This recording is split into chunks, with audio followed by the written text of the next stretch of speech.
सभी साथियों को नमस्कार। आज हम लोग संस्कार चिकित्सा की 17वीं क्लास ले।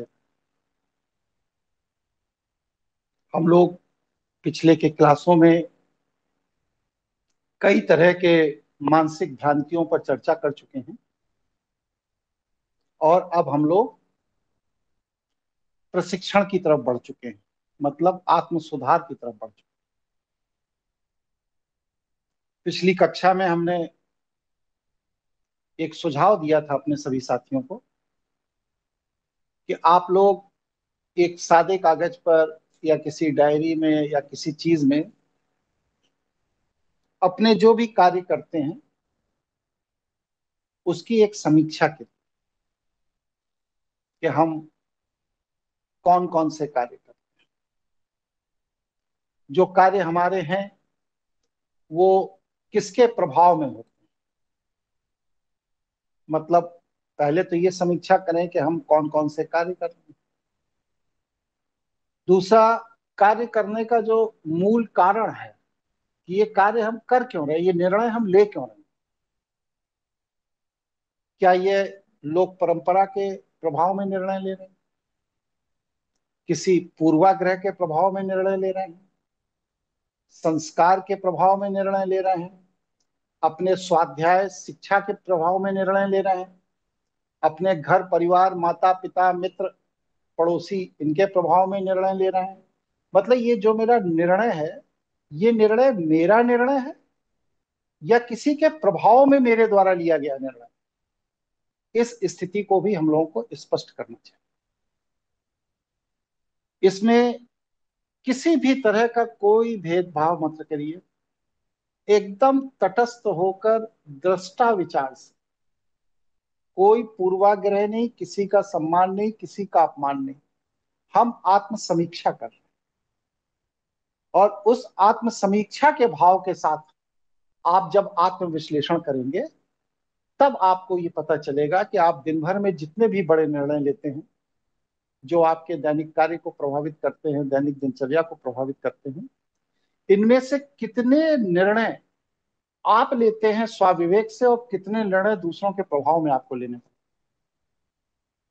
ये दूसरों के प्रभाव में लिए गए निर्णय किस तरह से कहां तक आपको प्रभावित करते हैं, ये आत्म समीक्षा का विषय है।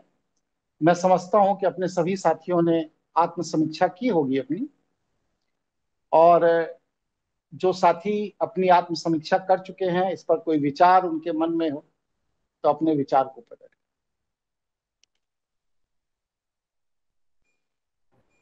प्रणाम गुरुजी, विपिन बोलता। बोलिए विपिन जी। गुरुजी, आत्म समीक्षा तो थी, मतलब बहुत ज़्यादा समय मेरा क्रोध में बीता। Let me be very honest. मुझे मतलब उसका रीज़न भी मेरे को समझ में आ रहा था। मतलब एक अनायास अपने आप से अंदर से ही कुछ क्रोध हो रहा था। मतलब वो हो सकता है कि वो मेरा समय कुछ ऐसा चला हो अभी का, जो भी है। लेकिन वो अजीब सा, मतलब रह रह के क्रोध या चिढ़ उठना ऐसा अपने ऑफिस की कंडीशंस को लेके के ही चल रहा है, वो मुझे पता है। तो लेकिन फिर ये है कि मैंने वो वाला एक्सपेरिमेंट भी किया इस बार, वो जो आपने बताया था, वो अच्छा सोचने वाला और रात को अच्छा सोचने वाला। पहले दिन तो मैं नहीं सोच पा रहा था अच्छा, फिर दूसरे दिन से वो चीज़ें स्टार्ट हुई और उसके अच्छे रिजल्ट्स भी आए। मतलब जहाँ मैं बहुत दिनों से जॉब के लिए ट्राई कर रहा था, तो फिर मैंने ये ऐसी-ऐसी तरंगे भी भेजी इसमें कि कहीं से कॉल आए ही आए, आने ही वाली है। फिर एक कॉल भी आई, एक इंटरव्यू भी हुआ। मतलब दो कॉल आई एक उसी कंपनी से, जो पिछले कई वीक से नहीं आ पा रही थी ऐसा।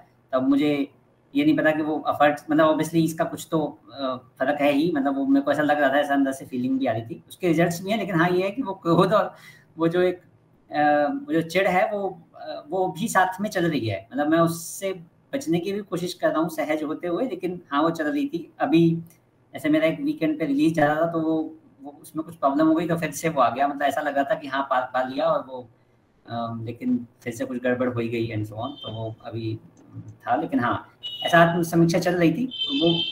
वो किसके प्रभाव में है वो भी समझ में आ रहा है। लेकिन हाँ, बस ये है कि शायद अब मतलब खुद से ऐसा लग रहा था कि अब उस स्टेज पे नहीं है कि जहाँ पे वो चीज़ें करेक्ट की जा सके शायद। लेकिन चलिए, अभी हम लोग इस पर और विस्तार से आपस में चर्चा करें। और कोई साथी जिन्होंने ये प्रयास किया हो? प्रणाम गुरुजी, सोमनाथ प्रजापति बोल रहे हैं। हम्म। गुरुजी, ये आपने ईश्वर को धन्यवाद करने के लिए जो बताया था, इस पर 2 दिन हमने अभ्यास किया था। तो उस पर शाम को जब धन्यवाद देते हैं तो उस समय बहुत हल्का महसूस होता था शरीर में। और अगले दिन जब हम धन्यवाद करके अगले दिन अपने काम पे निकलते हैं तो बहुत ही अच्छा महसूस होता है। और जब फिर किसी से मिलते हैं तो उसमें सकारात्मक रिजल्ट मिलते हैं। ये गुरुजी हमने किया तो ये 2 दिन ही क्यों किया, 5 दिन क्यों नहीं किया, इसका कारण बताइए। है। गुरुजी एक दिन भूल गए थे, दूसरे दिन फिर किए थे। चलिए, और कोई साथी अपना अनुभव रखना चाहते हैं? जी प्रणाम गुरुजी, मैं दामोदर बोल रहा हूँ। बोलिए दामोदर गुरुजी, भाई। आपने ये जो सत्र के बारे में आपने जो पहली बार अपने सत्र शुरू किए थे शायद से जुलाई के टाइम पे, हम्म। तो उस टाइम पे यही प्रयोग आपने करने के लिए बताए थे। जी। तो मतलब 1 साल पहले की बात है गुरुजी। और हम्म। वो मतलब वो फ्री सत्र था, तो उस समय आपने इंट्रोडक्टरी सत्र रखा था और हम्म। उसमें यही बात बताए थे, तो उस दिन से शुरू किए थे और उसका परिणाम अच्छा ही रहा गुरुजी अभी तक। मतलब और अभी समझ लीजिए पहला दिन अगर कुछ समय लगता है कि कुछ गलत होने वाला है, और दूसरा दिन मतलब मन में वो सब बातें नहीं रहती है, तो वो मतलब अगर बड़ा प्रॉब्लम है तो एकदम हल्के में चला जाता है। हम्म। क्योंकि अभी हम लोग कुछ सर्वर का कुछ इश्यूज रहते हैं, कुछ फायरवॉल का इश्यूज रहते हैं, तो वो बहुत क्रिटिकल होता है कि रिजॉल्व करना कभी कभार हमको समझ में ही नहीं आती। और रात भर इसी टेंशन में रहते हैं कि कल क्या, कल कैसे चलेगा, ऐसा लगता है। मगर हम ये धन्यवाद करके जब मतलब दूसरा दिन ऐसा आसान सा सॉल्यूशन कोई कंसल्टेंट आके या कोई आके बता के चले जाते, तो दिन भर का जो तनाव है पहले दिन का वो चला जाता है आराम से। जी, बहुत अच्छा, अच्छा जी अनुभव बताया आप। और कोई साथी? प्रणाम गुरुजी, पुनीत बोल रहा हम्म। हूँ। गुरुजी मेरे को ये पूछना था, जैसे आपकी पिछले इतवार को हमने क्लास सुनी तो मंडे और ट्यूसडे बड़े एंथुजियास्टिक थे, डायरी लिखनी है और 2 दिन लिखी भी। तीसरे दिन बुधवार को पता नहीं क्या हो गया कि चलो आज ठीक ही रहा। तो मतलब 2 दिन तो बहुत एंथुजियास्टिक रहे, उसके बाद धीरे धीरे डायरी लिखने का फिर क्रम छूट गया। तो ये कहाँ पे कमी आ रही है, या मतलब इसका आपका क्या आपका आपका स्वभाव नहीं है इस तरह। अपने स्वभाव में सुधार की जरूरत है। उसके लिए क्या करें गुरुजी स्वभाव के उसके लिए बलपूर्वक, जैसे आप भोजन करते हैं ना, एकदम दृढ़ प्रतिज्ञा कर लीजिए कि जब तक हम डायरी नहीं लिख लेंगे तब तक रात का भोजन नहीं करेंगे। चाहे भले ही 4 लाइन लिखें, लेकिन 4 लाइन लिखने के बाद ही रात का भोजन करेंगे। तो अभ्यास धीरे धीरे बन जाए। लिए? धन्यवाद। ठीक है, और कोई साथी? गुरुजी प्रणाम, धीरू बोल रहे हैं। बोलिए गुरुजी धीरे। 3 दिन तक हमने भी यही, जैसे पुनीत जी कह रहे हैं, तो 3 दिन तक तो हमने लिखा, लेकिन 3 दिन के बाद वो फिर अपने आप छूट गया। वो समझ में नहीं आया कि क्यों छूट गया। और जो 3 दिन में हमने जो महसूस किया कि हमारी जो निगेटिविटी है, हम कहाँ पर नकारात्मक हो रहे हैं, तो उसमें हमें 3 मुख्य चीजें हमें अपने स्वभाव में लगी कि एक हमारा आलस, और एक संकोच, और एक मन की इच्छा, इस तरह की कि जो हमको हमारे नकारात्मक स्वभाव में जो हमको जोड़ रही है। ये 3 स्वभाव जैसी चीजें कुछ हमको दिखाई पड़ी। और उसी से रिलेटेड कुछ प्रश्न है गुरुजी जो हम पूछना चाहेंगे आपसे। बताइए। जैसे गुरुजी, पूर्वाग्रह और संकेत, जो ईश्वरीय संकेत होता है, उसमें हम क्या भेद कर सकते हैं? जैसे बिल्कुल कर कि सकते हैं। हम जैसे कि गुरुजी हम घर से निकल रहे हैं और पीछे से किसी ने छींक दिया या टोक दिया, तो ये हमारा पूर्वाग्रह हुआ या ईश्वरीय संकेत हुआ कि आगे आने वाला काम तुम्हारा होगा नहीं? आप ये बताइए, इससे पहले आपकी क्या स्थिति थी? जब कोई टोकता था, छींकता था, तो आप रुक जाते थे या नहीं रुकते थे? नहीं गुरुजी, नहीं रुकते थे। हाँ, अब रुक जाते हैं। नहीं गुरुजी, रुकते नहीं है, लेकिन ये महसूस किया है कि जब ऐसा कभी होता है तो मेरा जो काम, हम जिस काम से जा रहे होते हैं, वो काम नहीं होता है। और हम ये 4 बार महसूस कर चुके, चारों बार हमें यही स्थिति दिखाई पड़ी कि जब हम गए वहां पर और जब मेरा काम नहीं हुआ तो हमें ध्यान आया कि हाँ ऐसा ऐसा हुआ था मेरे साथ। इसका कारण ये भी है कि पहले अगर होता होगा तो हमें ध्यान नहीं देते होंगे, और अब जब हो रहा है तो हम उसको समझ पा रहे हैं और उसको विश्लेषण कर पा रहे हैं। शायद ये फर्क है। बिल्कुल, यही जागृत अवस्था में जीवन को जीना है। पहले आप जागृत नहीं थे, जीवन जी रहे थे लेकिन जागृत नहीं थे। हमारे साथ हो क्या रहा है, हम किसी के साथ कर क्या रहे हैं, इस विषय पर विचार ही नहीं जाता था। लेकिन अब इस अभ्यास से आप में अपने प्रति जागरूकता पैदा होना शुरू हुई। ठीक है। जी गुरुजी। और कोई और और कोई गुरुजी साथी? एक ये, हाँ गुरुजी एक प्रश्न और था छोटा सा, कि विचार हमारे जब हम रात में जब सोते हैं तो जो 7 मिनट का समय बताया आपने, उन 7 मिनटों में जब हम ईश्वर का धन्यवाद करते हैं तो वो विचार मेरे स्थिर नहीं हो पाते। मतलब 7 मिनट मिनट तक हम कंटिन्यू उनका धन्यवाद नहीं दे पाते। विचार कभी इधर चला जाता है, कभी उधर चला जाता है। ये भी स्थिरता नहीं आ पा आप रही है। डायरी कितने बजे लिखते हैं? आ, वही सोने से पहले गुरुजी, तो जब आप डायरी लिखते हैं आधे तब घंटे आपके पहले। विचारों में, जब डायरी लिखते हैं तब विचार में स्थिरता रहती है? हाँ गुरुजी, लगभग लगभग रहती है, क्योंकि ध्यान करना पड़ता है कि हमने ये काम किया था, ये काम किया था, ये काम किया था। तो बस जिस एकाग्रता से आप डायरी लिखते हैं उसी एकाग्रता से सोने के पहले भगवान को भी ध्यान करें। जी आपके गुरु। एकाग्रता के स्तर में फर्क है। जी बिल्कुल। और कोई कारण नहीं। जी। ठीक है। और कोई साथी अपना बात कुछ रखना चाहता? आज यति नहीं जुड़े हैं क्या आज? जी प्रणाम, जुड़ा हूँ जी। तो आप एक दो काम तीन चीजें। जी, बोलिए। बाकी साथियों का वेट करा था जी। तो दो तीन हम्म चीजें हैं। एक तो आपने रात को ईश्वर का धन्यवाद करने के लिए जो कहा, वो हम्म कहीं ना कहीं खुद से करना पड़ रहा था। मतलब कि हम्म खुद से याद करके कि ईश्वर का धन्यवाद करना है, वो करना पड़ रहा था। लेकिन दूसरी एक चीज हम्म मेरे साथ हुई कि जब मैं सुबह उठता हूँ तो उठते ही पहला ध्यान अपने आप में, और ये करना नहीं पड़ रहा है, खुद ही विचार आ रहा है कि मुझको लग रहा है कि अच्छा मैं उठ गया, मुझे एक दिन और मिल हम्म गया अपने आत्म कल्याण हम्म के लिए। और ईश्वर का हम्म ध्यान, ईश्वर का धन्यवाद तो सुबह को हो रहा है, तो हम्म सुबह को स्वतः हो रहा है ईश्वर का धन्यवाद, वैसे भाव आ रहे हैं। और जो रात को हम्म, हो रहा है वो करना पड़ रहा है।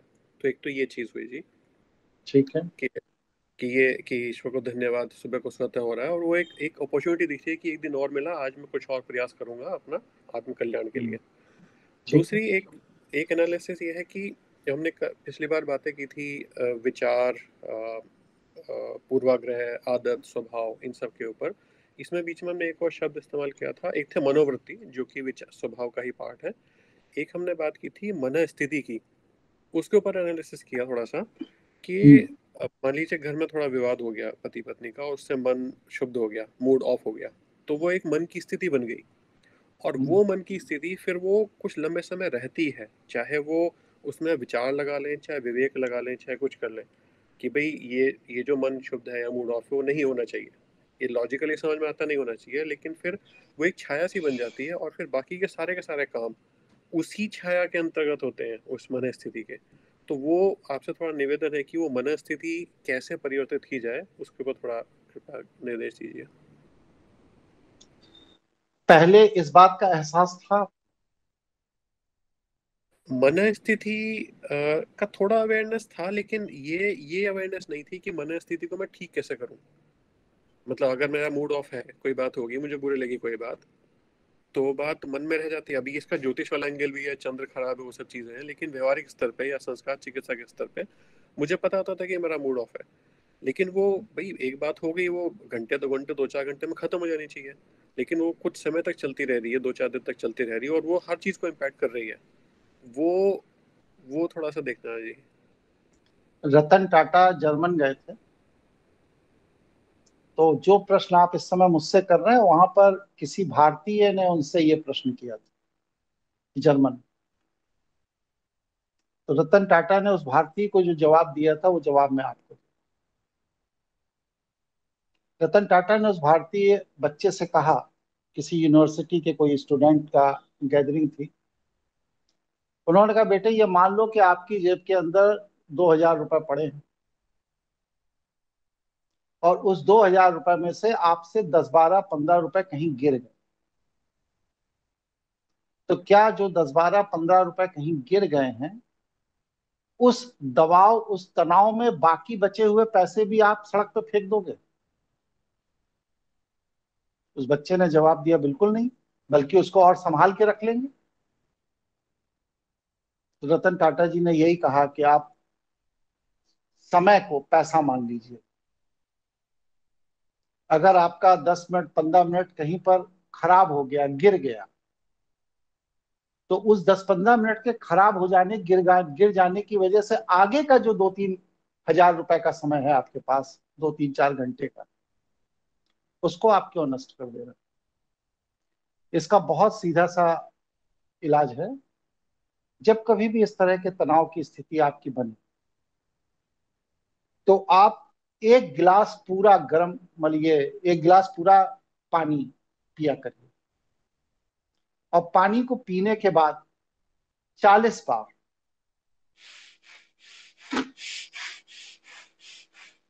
ये क्रिया करिए। तो इस क्रिया को करने से क्या होगा कि आपके मस्तिष्क के अंदर जो रसायन बनते आए हैं बचपन से, जो आपके बुद्धि में आपके विवेक को एक बिंदु पर रोक देते हैं,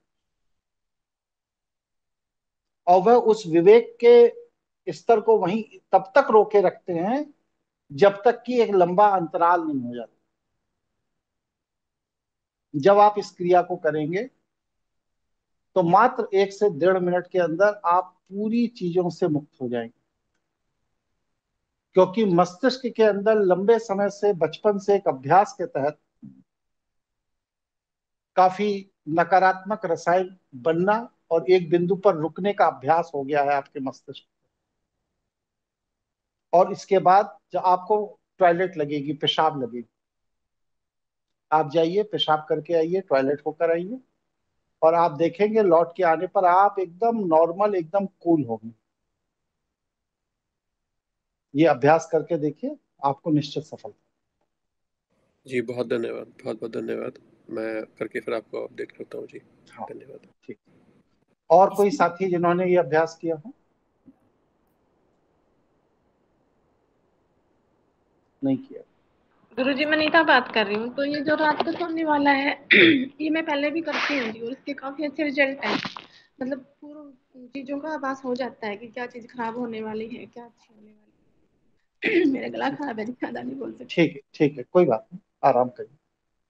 थोड़ा मुलेठी ले लीजिए, या स्वालीन करके एक दवाई बाजार में आती है, मुलेठी से बनती है, उसको जीभ पे रखिए, गला ठीक हो जाएगा। और कोई साथी अपना विचार रखना चाहता है? गुरुजी, इसमें मैं एक बात और ऐड करना चाह रहा था। विपिन, बताइए।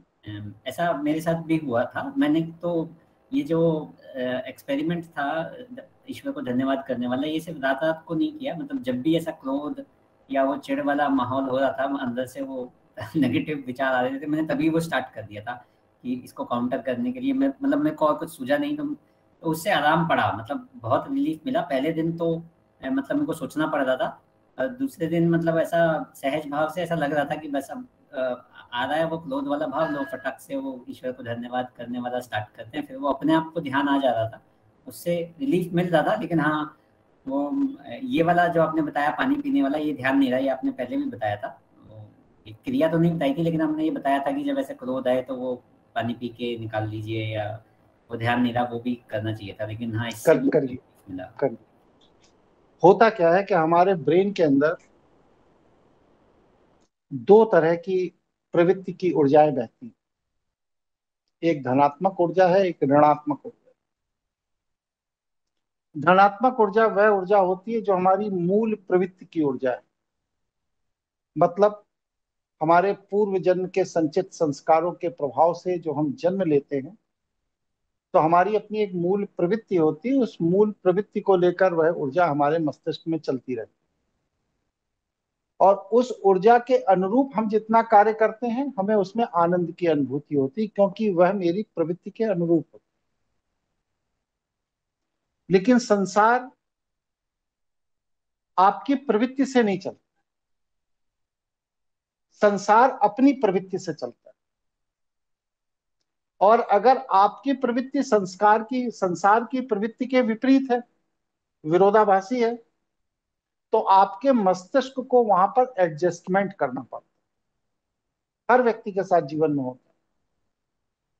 और जब वो एडजस्टमेंट करता है तो उस एडजस्टमेंट के समय ऋणात्मक ऊर्जा मस्तिष्क में प्रवाहित होती है, जो आपके मूल संस्कारों के एकदम विपरीत होती है। और जिन लोगों के मस्तिष्क में ऋणात्मक ऊर्जा के संचालन का कालखंड बड़ा हो जाता है, वह लोग तनाव में और डिप्रेशन में रहते हैं। और जिन लोगों के मस्तिष्क में अनुकूलता का वातावरण बड़ा हो जाता है, अनुकूल ऊर्जा, धनात्मक ऊर्जा का समय लंबा हो जाता है, वो लोग आनंद में रहते हैं। इसलिए कभी भी आपको अगर कभी भी कहीं भी नकारात्मक ऊर्जा महसूस हो बहुत ज्यादा, आप कुछ मत करिए। बहुत छोटा सा प्रयोग मैं बता रहा हूं, आप करके देखिए। घर पर कोई कुत्ता पाल रखा हो, कोई गाय पाल रखी हो, कोई पशु पाल रखा हो, या कोई पालतू जानवर हो आपके पास, और अगर घर पर वो जानवर नहीं है, कुछ नहीं है, तो कोई पेड़, कोई पौधा, कोई वृक्ष, जो भी आपके पास नहीं है, तो अपने पार्क में चले गए, वहां तो बहुत ही मिल जाएंगे। आप कुछ नहीं करिए, अपने दोनों हाथ से उस पेड़, पौधे, वृक्ष या पशु या किसी को दोनों हाथ रखिए, एक नहीं दोनों। और दोनों हाथ रखने के बाद आप अपनी अनुभूति में नकारात्मक ऊर्जा को निकालने लगिए। अब हमें नकारात्मक नेगेटिव एनर्जी निकालनी है। 15 से 20 सेकंड बाद आपका मन हल्का होने लगेगा, और 1 से 1.5 मिनट की क्रिया के बाद आप एकदम सामान्य हो जाएंगे। आपके शरीर की सारी नकारात्मक ऊर्जा निकल चुकी। अगर ऐसा नहीं हो पाता तो कुछ नहीं करना है। एक बाल्टी में पानी लीजिए, और पानी इतना हो कि आपके 6 इंच 8 इंच पांव पानी में चले जाए। उस बाल्टी में दोनों पैर डालकर एकदम आराम से सुख आसन में बैठ जाए, और अपने मस्तिष्क को ये निर्देश दीजिए कि इस नकारात्मक परिस्थिति के कारण जो हार्मोन मेरे अंदर बना है, वह मेरे पैरों के नाखून, पैर के तालू से इस पानी के अंदर निकल जाए। प्रयोग करके देखिएगा, 8 से 10 मिनट के अंदर वह बिल्कुल नकारात्मक चीजें आपके निकल जाएंगी। गर्मी का दिन हो तो पानी को बर्फ डाल के हल्का ठंडा कर लीजिए, और अगर जाड़े के दिन है तो पानी को बहुत हल्का सा गर्म कर लीजिए, कुनकुना, जिसे कहते हैं कोसा पानी। ये दोनों क्रिया आप करके देखिए। अगर पानी गर्म करिएगा तो उसमें आधा चम्मच नमक भी डाल दीजिएगा। आप ये क्रिया करके देखिए, आपके शरीर के अंदर जितने विजातीय तत्व हैं, निगेटिव हार्मोन है, नकारात्मक ऊर्जा है, यह प्रकृति आपसे लेने के लिए एकदम तैयार बैठी है। बस आपको उसे अवसर देना है। कोई भी पशु, कोई भी वनस्पति, पशु वनस्पति नहीं है तो साधारण जल में पांव डालकर आप 5 मिनट बैठिए। आप देखेंगे आपके शरीर की सारी नकारात्मक ऊर्जा उसके साथ निकल गई, और उस जल को आप कहीं भी प्रवाहित कर दीजिए, बहा दीजिए। ये प्रयोग करके देखिए, इससे आपको काफी आराम होगा। ठीक है बंसल जी? जी, मैं इसमें कल परसों ट्राई किया था मैंने। बाथटब में बैठा था आधा घंटा करीब में। तो यहाँ बाथटब है, इसमें आप पूरा लेट सकते हो, गर्दन तक पानी आ जाता है। पर ऐसी कोई मैंने उसमें धारणा नहीं की थी कि मैं ऐसे नेगेटिविटी निकल जाए, तो उसका मुझे कोई असर दिखा, फ्रेशनेस आई लेकिन कोई असर दिखा नहीं इस मानसिक स्तर पे। तो मैं इस बार करके देखता हूँ। और दूसरी बात इसमें होता है कि बहुत बार ऐसी परिस्थिति में अगर हमने उस सिचुएशन को जवाब दे दिया और चीज़ें बैलेंस हो गई तो असर नहीं पड़ता। लेकिन अगर कोई बात मन में चुभ जाए तो वो जैसा आपने कहा ना, विवेक वहाँ अटक जाता है उस बिंदु पे, और वो वहीं तक लंबे समय तक रहता है। तो ये मैं पिछले कुछ सालों से मैंने अनुभव किया है कि अगर जवाब नहीं दिया किसी चीज़ का, कोई बात चुभ गई है तो फिर वहाँ सुई अटक जाती है और वो छाया हर बाकी चीज़ों को इम्पैक्ट करती है, फिर ना खाने में स्वाद आ रहा होता है, ना कुछ और करने का मन कर रहा है। देखिए, इसका मूल कारण ये थी क्या है कि जब हमें अपने अहम का बोध हो जाता है, अपने इस शरीर को ही हम अपना अस्तित्व मानने लगते हैं और इस शरीर की प्रतिष्ठा, इस शरीर का सुख दुख ही हमारा अपना सुख दुख है, हमारी प्रतिष्ठा है, ऐसा हम सोचने लगते हैं, तो इस तरह की चीजें हमें चुभने लगती हैं। लेकिन ये अभ्यास से टाली जा सकती और निश्चित रूप से ये जानिए कि अगर आपको ये चीजें चुभ रही हैं तो आपके अंदर कोई ना कोई बड़ा शारीरिक रोग पनपना शुरू हो गया है। वह कब विस्फोट करके अचानक बाहर निकलेगा इसको कोई नहीं जानता, क्योंकि हमारे शरीर में रोगों की उत्पत्ति ही नकारात्मक ऊर्जा के संग्रह से होती है। ज्यादातर कंप्यूटर ऑपरेट करने वाले बच्चे किडनी के पेशेंट हो जाते हैं, नपुंसकता के पेशेंट हो जाते हैं, डाइजेशन खराब होने के पेशेंट हो जाते हैं, त्वचा रोग उन्हें हो जाता है। ज्यादातर क्यों हो जाता है? इसलिए हो जाता है कि वह लोग इतना मेंटल प्रेशर में काम करते हैं, इतना नकारात्मक वातावरण में काम करते हैं, इतना दबाव में काम करते हैं कि मस्तिष्क के अंदर से सकारात्मक हार्मोन निकलने की जगह निरंतर लंबे समय तक नकारात्मक हार्मोन निकलता है और ये शरीर के किसी न किसी ऑर्गन को डिस्टर्ब करता है, आपके रक्त के प्रवाह को डिस्टर्ब करता है, या आपके शरीर के रोग प्रतिरोधक क्षमता को खत्म कर देता है, या फिर आपके अंदर सेल्फ फिल्टर सिस्टम जो नेचर द्वारा आपको प्रदत्त है नकारात्मक चीजों को निकालने का, उस पूरे के पूरे प्रक्रिया को डिस्टर्ब कर। इसलिए यह बहुत आवश्यक है कि इन सभी स्थितियों में आप प्रकृति का ही सहारा लेकर, प्रकृति के साथ जुड़कर आप अपने आप को कुंठा से बचाइए, वरना ये कुंठा की शुरुआत है।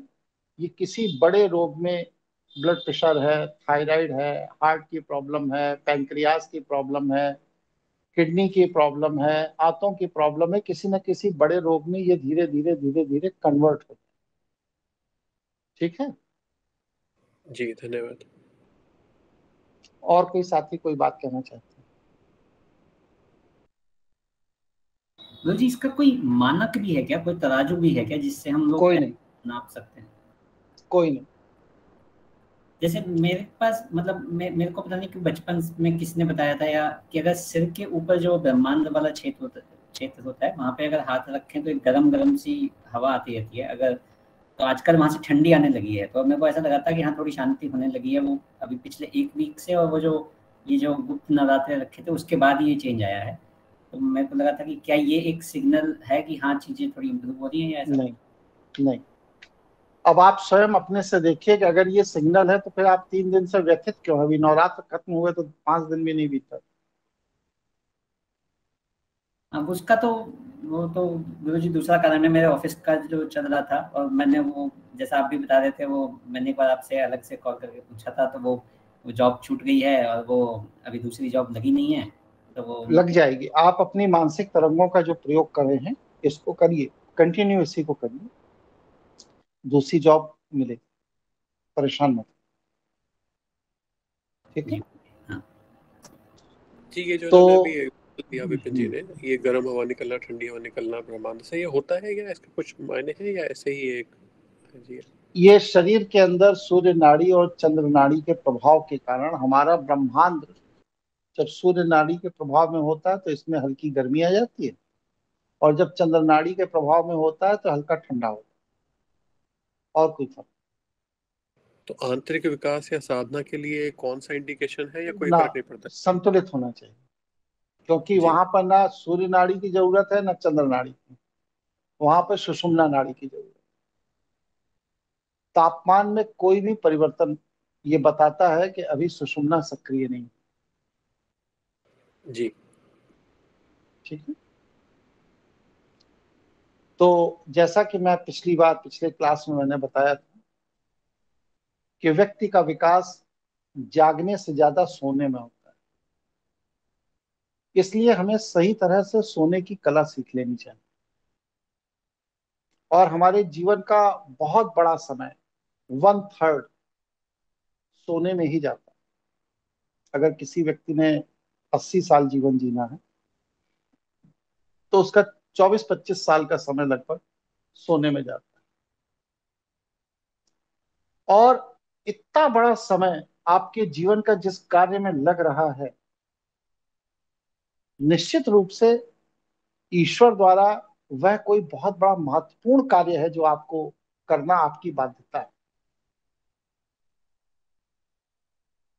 ऐसी स्थिति में अगर ईश्वर द्वारा प्रदत्त व्यवस्था में ऐसा कार्य जिसमें पूरे जीवन का 1/3 हिस्सा लग रहा है और वह सोना आपकी बाध्यता है, तो वह ईश्वरीय व्यवस्था अनावश्यक नहीं, क्योंकि ईश्वरीय व्यवस्था अनावश्यक नहीं है। इसलिए क्या हो, इसलिए आपको उस ईश्वरीय व्यवस्था को समझकर अपने को ईश्वर के अनुरूप सोने का अभ्यास करना पड़ेगा।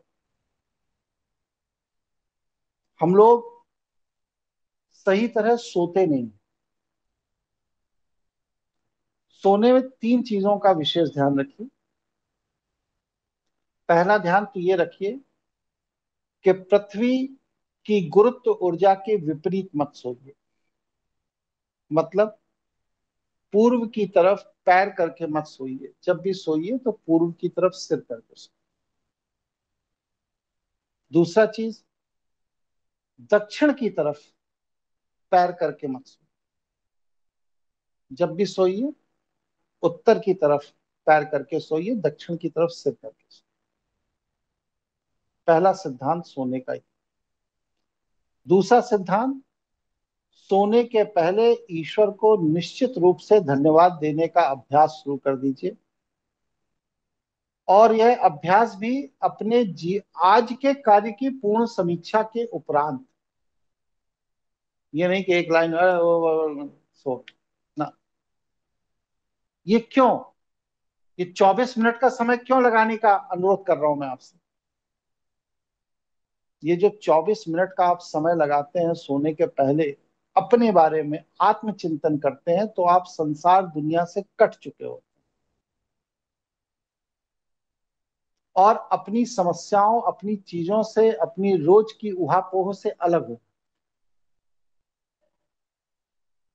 और धीरे धीरे ये 24 मिनट का समय और कम होगा, फिर और कम होगा, फिर और कम होगा। ये 5-7 मिनट में आकर ठहर जाए। आपका मस्तिष्क जब तनाव की स्थिति में रहता है और आप सो जाते हैं, तो मस्तिष्क उसी तनाव की स्थिति में रात भर बना रहता है, 8 घंटे। सामान्य जीवन में कोई तनाव आता है तो वह 45 मिनट अधिकतम रहता है, इसके बाद वो रिजॉल्व हो जाता है। अगर 45 मिनट से अधिक कोई तनाव आपके दिमाग में कंटिन्यू बना है, तो इसका मतलब आपको मनोचिकित्सक की जरूरत है।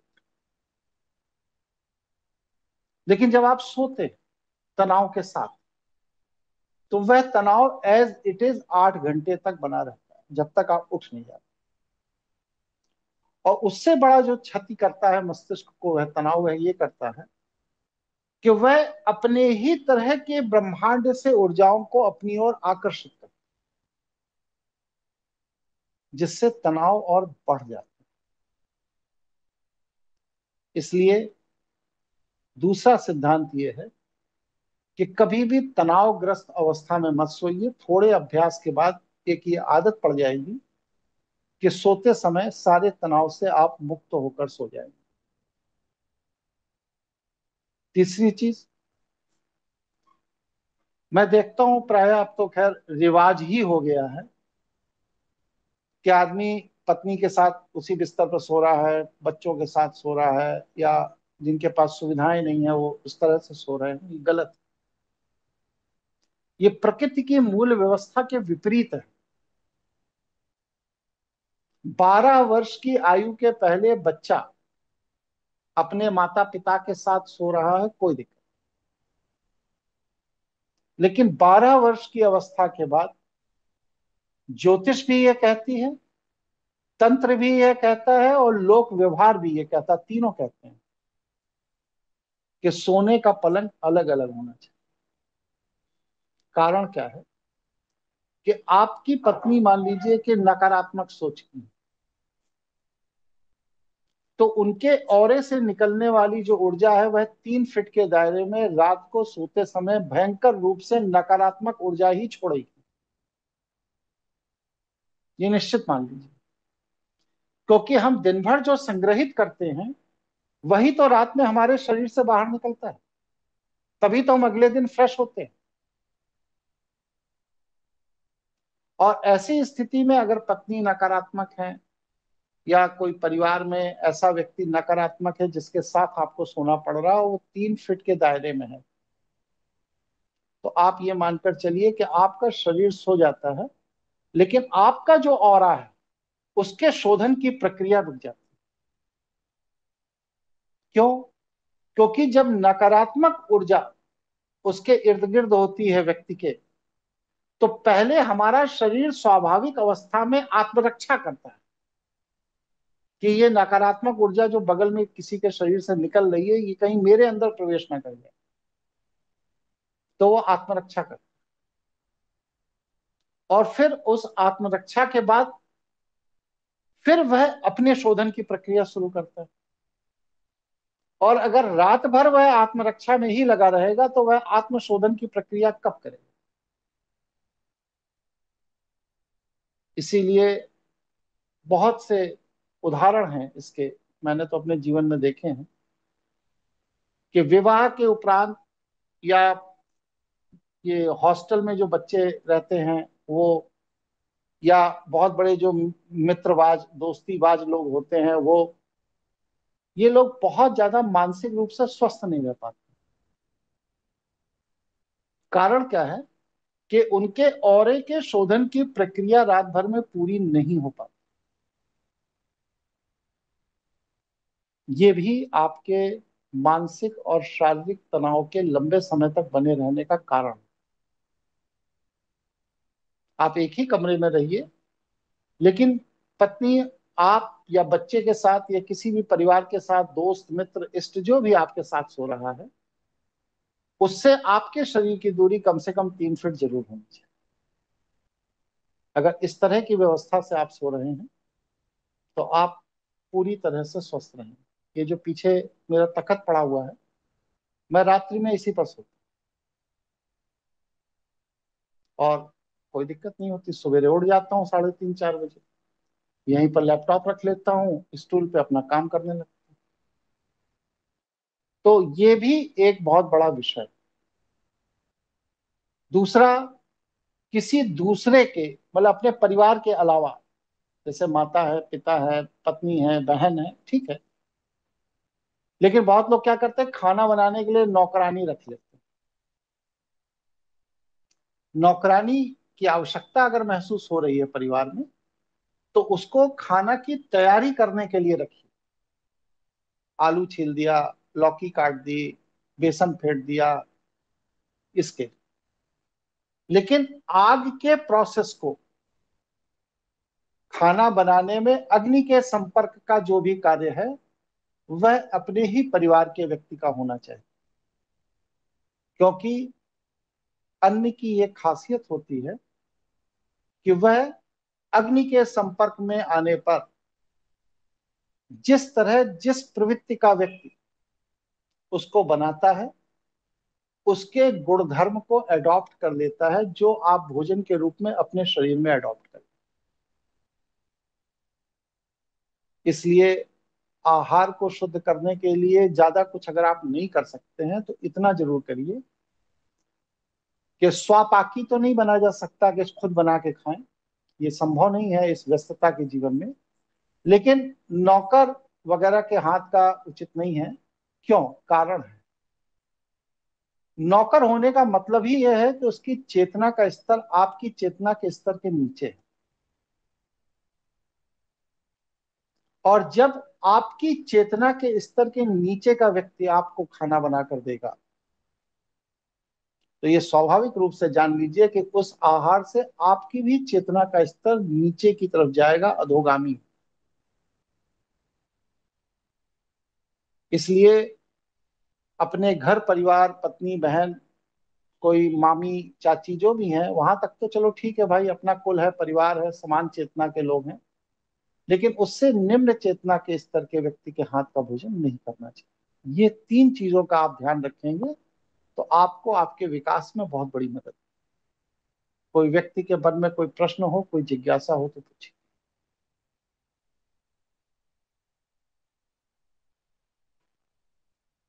गुरुजी सुशील बोल रहा हूँ। एक सवाल है छोटा, 2 सवाल है मेरे गुरुजी इसमें। पहला ये है कि क्रोध की प्रवृत्ति तो चली गई, वो तो ठीक है, लेकिन अब व्यक्ति इसका नाजायज फायदा उठाने लग गए, उसका क्या किया जाए?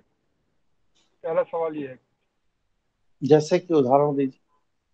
जैसे कमेंट मार, जैसे अभी जीएम बोलता है कि भाई तुम क्या देख रहे हो, तुम कुछ नहीं कर रहे हो, ठीक है, अब उसको सुन के छोड़ दिया था 2-3 बार 4 बार, लेकिन अब वो हर बार का स्टेटमेंट हो गया क्योंकि उनको कोई रिप्लाई मैं देता नहीं हूँ। मैं तो पूछता हूँ भाई कैसे होगा, आप लोग बता दीजिए, उस पर वो कोई जवाब नहीं देते। ठीक है, आपको इससे पीड़ा क्या है? पीड़ा अब ये होने लगी कि पहले कमरे के अंदर बात होती थी मीटिंग रूम में, अभी कमरे के बाहर होने लगी है, मीटिंग साइड राउंड के ऊपर। ये है नहीं तो फिर छूटा क्या? क्या चीज छोड़ दिया आपने जो आप कह रहे हैं मैंने पहले छोड़ दिया? क्या चीज छूटी? पहले ये था कि भाई अगर पीड़ा का हो ही जवाब दे रही देना। है, अगर पीड़ा हो ही रही है, पहले क्या था? पहले आवेग, जी पीड़ा थी और पीड़ा के रिएक्शन में एक आवेग था। आपका आवेग छूटा है, पीड़ा तो नहीं छूटी ना।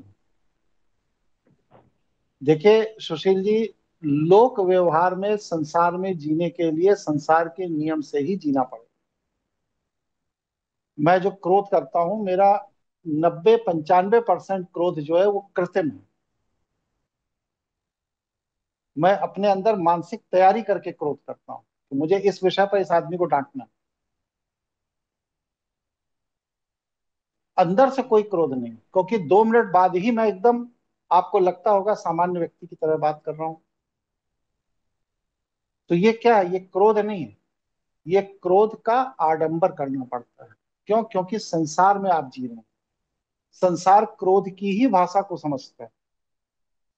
तो वहां पर भी अगर चीजें आपके नियंत्रण के बाहर जा रही हैं तो आप क्रोध का आडंबर करिए, अंदर से क्रोध मत करिए, लेकिन उसको क्रोध जैसा दिखते रहना चाहिए, क्योंकि ये संसार है। ठीक है। दूसरा सवाल ये था कि जैसे होटल इंडस्ट्री में जो खाना बनता है, चाहे वो 5 स्टार कैटेगरी के है, तो वहां भी इन चीजों का प्रभाव पूरा आता होगा पूर्णतः रूप से? बिल्कुल, अनाज तो अनाज ही है, कहीं भी है। जी, इसमें अगर बाहर का कहीं सलाद वगैरह खा रहे हैं तो जो कि आग पे नहीं पकाया तब नहीं, तो जो ठीक है आग पर नहीं है उसके लिए कोई दिक्कत नहीं। जी। और ये जो सुशील जी ने एग्जांपल दिया, ऐसा मेरा एक्सपीरियंस था जी पहले कि पिछले कुछ सालों में आवाज़ थोड़ी सौम्य हुई है बात करने की, और थोड़ा धीरे करके बात करने का खुद से ही स्वतः ऐसी प्रेरणा आती है। लेकिन कॉर्पोरेट में ऐसा होता है कि अगर आप जोर से बात कर रहे हो या आवाज़ भारी करके बात कर रहे हो तो उसको कॉन्फिडेंस मान के चलते हैं, और अगर आप ऐसे नहीं करो तो लगता है कि कॉन्फिडेंस नहीं है, खासतौर पे अमेरिकन कल्चर में। तो मेरे बॉस मुझे पहले कमेंट करते थे कि तू एनर्जी नहीं दिखाता, तू एक्साइटमेंट नहीं दिखाता, तू कॉन्फिडेंस नहीं दिखाता, और तो मेरा उसमें थोड़ा सा द्वंद होता था, अंतर्द्वंद ही होता था। पर उसमें लगता था कि अगर मैं जानबूझ के वो कृत्रिम तरीके से कर रहा हूँ तो मैं अपने साथ सत्यता नहीं कर रहा, और अगर मैं कृत्रिम तरीके से नहीं कर रहा तो फिर मैं जो मेरे एक्सपेक्टेशन है लोगों की मुझसे वो पूरी नहीं हो रही। पर जब से आपने पिछले सत्र में क्लियर किया है कि संसार का जीने का तरीका अलग है, उसमें कृत्रिमता भी करनी पड़ेगी और आध्यात्म अलग है, तब से वो क्लैरिटी आई है जी। तो सुशील जी को मेरा यही एक शेयर करना चाह रहा था मैं अपना विचार। देखिए, बहुत सीधी सी बात है कि या तो हम संसार से परे चले जाए, संन्यास ले लें, जैसे लोग ले लेते हैं, या फिर अगर संसार में निर्वाह के लिए जीना जरूरी है तो संसार को आप जितना गहराई से समझते जाएंगे उतना संसार में विरक्त होते हुए भी संसार को डील करने का तरीका, उसके साथ जीवन जीने का तरीका आप सीखते जाएंगे। आप देखिए, जैसे छोटा अबोध बच्चा कोई होता है तो आप उसको खिलाते भी हैं, पुचकारते भी हैं, डांटते भी हैं, सब करते हैं, और वो सब भाव को महसूस करता है। लेकिन क्या आप वास्तव में अंदर से क्रोधित हो रहे हैं? नहीं हो रहे। लेकिन वह बच्चा महसूस कर रहा है कि इस बात पर डैडी नाराज है, इस बात पर डैडी प्रसन्न हो। यही संसार है। संसार में आपसे कम बौद्धिक स्तर का जो व्यक्ति है, जैसे अभी सुशील ने कहा इनके जीएम हो या कोई भी, अगर वह व्यक्ति मनुष्य के महत्व को नहीं समझ रहा है, व्यक्ति के महत्व को नहीं समझ रहा, तो इसका मतलब वह निरीह है, उसका बौद्धिक स्तर अभी कमजोर है, अभी उसके अंदर व्यक्ति के विश्लेषण करने का सामर्थ्य नहीं है, अभी बालक मन है, बाल बुद्धि है अभी। और बाल बुद्धि के साथ बाल बुद्धि की तरह डील करना पड़ेगा। जो वो सुनना चाहता है वो बोलना पड़ेगा, क्योंकि आपको संसार में जीवन निर्वाह करना। लेकिन जो वो सुनना चाहता है वो आप बोल रहे हैं, तो इसका मतलब ये नहीं कि वह चीज आप स्वीकार भी कर रहे हैं। जितने कथावाचक है सब मंच से कहते हैं कि ये दुनिया माया है, सर्वस्व त्याग कर भगवान की भजन करिए, यही तो कहते हैं। लेकिन क्या किसी कथावाचक ने आज तक अपना सर्वस्व त्यागा? नहीं त्यागा, क्योंकि वह जानते हैं कि ये संसार है, इसको यही चीज सुनने में आनंद आता है कि सर्वस्व त्याग दीजिए। और ना कथावाचक की बात सुनकर किसी ने अपना सर्वस्व आज तक त्यागा। दोनों एक दूसरे को छल रहे हैं। कथावाचक समाज से कह रहा है सर्वस्व त्याग कर भगवान की शरण में जाइए, और सुनने वाला श्रोता भी जान रहा है ये कथावाचक झूठ बोल रहा है, इसलिए वह भी अपना सर्वस्व त्याग कर उसमें नहीं जा रहा भगवान की शरण में।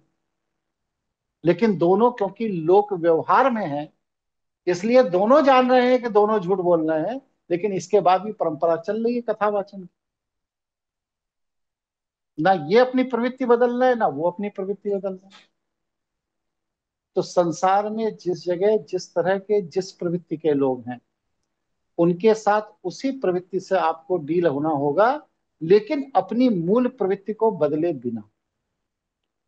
अगर वह मंद बुद्धि का व्यक्ति आपको इतना उकसा देता है कि आपकी अपनी मूल प्रवृत्ति बदल जाती है, तो इसका मतलब वह व्यक्ति आपसे ज्यादा इंटेलिजेंट है, वह व्यक्ति आपसे ज्यादा बौद्धिक है, उस व्यक्ति के अंदर आपसे ज्यादा समझ है, तभी तो उसने आपकी मूल प्रवृत्ति बदल दी ना। इसलिए अपनी मूल प्रवृत्ति को बदले बिना इस तरह से संसार को डील करिए जैसा कि संसार सुनना चाहता है, जानना चाहता है, समझना चाहता है। ठीक है सुशील जी? मुझे इस पे एक छोटा सा और है, फिर जैसे मान लीजिए अभी 2-2.5-3 महीने से जो मेरा प्रोसेस चल रहा है उसमें जो चेंज हुआ है, अब व्यक्ति जैसे मेरे समीप बैठता है तो मैं उसको ये बोलता हूँ कि भाई तू मेरे से 2 फुट दूर बैठ, वो जानबूझ के और करीब आता है। तो अभी झापड़ मार दीजिए उसको, झापड़ मार दीजिए। झापड़ नहीं, आज लेटेस्ट आज मेरे को उसको मजबूरन गाली देनी पड़ी, इतनी जबरदस्त देनी पड़ी ना कि सारे ऑफिस में सबको सुननी पड़ी वो चीज। बस क्या होगा, मैं जब मैं बोल रहा हूँ कि मेरे 2 फुट कुर्सी रखिए सामने, कुर्सी पड़ जाए, मेरे को हाथ लगाने की जरूरत क्या है? ऐसा है कि आप लेबर क्लास को डील करते हैं ना, लेबर क्लास का जो बौद्धिक स्तर है कि जहां पर लात खाते हैं वहीं घुसते हैं, ये उनका बौद्धिक स्तर। इसी को कहते हैं 100 जूता खाएं तमाशा घुस के देखें। तो जब उस वर्ग को डील करेंगे तो उसको बस सिर्फ जूते की भाषा ही समझ में आती है। वो बौद्धिक व्यक्ति तो है नहीं जो इतनी सब बात समझेगा आपसे। तो ऐसे व्यक्ति को 1-2 बार तगड़ा झापड़ मारना पड़ता है, 1-2 झापड़ के बाद एकदम राइट टाइम चलने लगता है। फिर वही नहीं, उसको देखकर सब राइट टाइम चलने लगते हैं। अंग्रेज बेवकूफ नहीं थे जो कोढ़े से हिंदुस्तानियों को पीटा करते। वो जानते थे कि हिंदुस्तानियों की प्रवृत्ति है कि जब तक ये 2-4 कोढ़ा नहीं खा लेते हैं तब तक ये अपनी बात मानने को तैयार ही नहीं। ठीक है, आपकी बात से सहमत हूँ। लोग मेरे को टोकते थे कि तुम टाइम पे नहीं आते। मैंने कहा मेरा टाइम 9:30 का है, मैं 9:15 आता हूँ, क्या लेट है? 9 बजे से पहले आना है। मैं पहुंचा 8:50 पे। आज डायरेक्टर आ गया क्लाइंट का, बाकी कहाँ है? मैं कहता मुझे नहीं पता। बोले मैं तो टाइम पे हूँ, बाकी आप उनसे पूछे जो नहीं आए। तो परिवर्तन तो आता है गुरुजी, लेकिन क्या है कि वो गाली गलौज नहीं छोड़वाने देते ये लोग किसी भी कंडीशन। वो नहीं छोड़, देखो बता रहे ना, संसार जैसे मैं ही हूँ, आप लोगों के साथ प्रवचन करता हूँ, अभी कोई क्रिमिनल साइड का मेरे पास मुकदमा, मेरा क्लाइंट आ जाएगा, वो हत्या भी करके आया है, किसी का बलात्कार भी करके आया है, किसी को गोली भी मार के आया है, किसी को चाकू भी भोंक के आया है। तो अब वो आया है तो मुझे, क्योंकि मेरे आय का स्रोत है वो, उसके पैसे से मेरा घर खर्च चल रहा है, इसलिए वहां पर मैं अध्यात्म की बात थोड़ी उससे करूंगा, वहां पर उसको शैव वैष्णव थोड़ी पढ़ाने लगूंगा, वहां पर उससे कानून की बात। वो संसार है, संसार को संसार के तरीके से डील किया, इसलिए आप अपने व्यक्तित्व में समाज को समाज के तरीके से डील करिए और आत्म कल्याण का क्षेत्र अलग करिए, वो आपका निजी विषय है। जब आप इस मार्ग से चलेंगे तभी आप इस संसार में रहते हुए आत्म कल्याण कर पाएंगे, अन्यथा आपको या तो आत्म कल्याण का मार्ग छोड़ना पड़ेगा या संसार छोड़ना पड़ेगा, दो में से एक छोड़ना। बिल्कुल चाहूँ तो जी, मैं अभी थोड़ी देर पहले डिसीजन ले लिया कि मुझे पहले स्टील और करंट की तरह रहना पड़ेगा, सुबह 8 बजे से लेकर शाम को 8 बजे तक। बस और ये जब लिया है तब से तनाव चला गया, नहीं तो शाम को भी मेरी थोड़ी कंडीशन खराब थी, पानी में टेस्ट भी कड़वा लग रहा था। तो मैंने चलिए, ये और कोई डिसाइड किया। साथी अपनी बात कहना चाहता है? अजय, तो सुशील जी ने विचार बताया, ये क्षणिक होता है। मतलब ये डिसीजन ले लिया कि भाई अब संसार को संसार कैसे डील करेंगे और आध्यात्म को आध्यात्मिक तरीके से, लेकिन कुछ समय तक चलता है।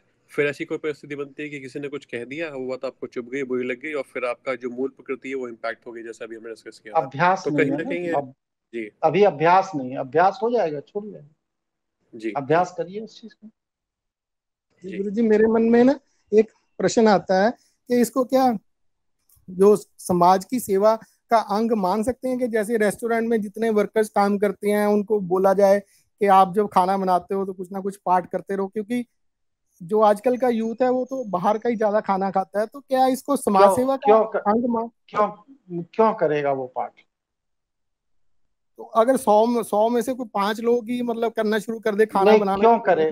क्यों करेगा भाई? वो तो, भाई आप किसी की होटल की किचन तो देखने जाते नहीं, आपको मालूम है 90% किचन के अंदर काम करने वाले पहले दारू पी लेते हैं, इसके बाद किचन में काम करते हैं, क्योंकि वहां की जो भस है, तेल है, उमस है, गर्मी है, उस सब में लंबे समय तक 6-6, 8-8 घंटे, 10-10 घंटे काम करने के लिए अगर वो अल्कोहलिक नहीं है, नशा नहीं कर रहे हैं, तो वो काम ही नहीं कर सकते। लेकिन इतना नशा करते हैं कि शरीर और दिमाग उनका संतुलन में रहे।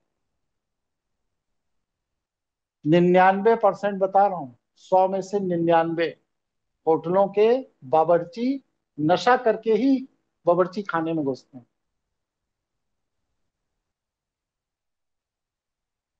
ठीक है। उसका तो जी कारण भी है ना जी, क्योंकि गुरु। वो जो काम कर रहा है वो ऐसा तो नहीं कि उसको पैशन है या समाज सेवा के लिए कर रहा है, वो ना पैसे के ना, लिए वो कर तो रहा पैसे के लिए है। कर रहे हैं। मजबूरी में है तो उसके भाव तो जुड़े हुए नहीं है उस चीज के साथ। इनफैक्ट ये घर में भी क्यों देखा है, अगर जुड़ेंगे? कभी। भाई आप सब छोड़िए यति जी, एक टैक्सी, वो बस का कंडक्टर सवेरे 6 बजे से रात 11 बजे तक बस में लोगों को पैसा लेता है, टिकट देता है, पैसा लेता है, टिकट देता है, और उसमें घपलेबाजी करके 200, 300, 400 रुपए वो अलग से ऊपर कमा लेता है। क्या वो 300, 400 रुपए अलग से ऊपर इसलिए कमा रहा है कि उसे अपने बच्चे को पढ़ाना है या अपना जीवन स्तर सुधारना? इसलिए नहीं कमा रहा है। वो इसलिए कमा रहा है कि शाम को ठेके पे जाके दारू की बोतल खरीदनी, मालिक को पैसा देने के बाद ये जो ऊपर का पैसा है, इसी से तो दारू का ठेका से बोतल खरीदेगी। तो जो कंडक्टर अपनी पत्नी, अपने बच्चे, अपने माता पिता, अपने अड़ोस पड़ोस, अपने परिवार, अपने समाज, अपने देश का ना हुआ,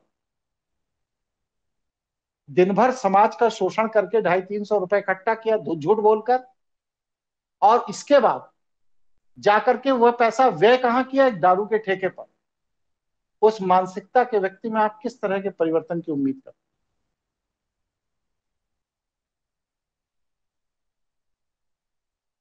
ठीक है।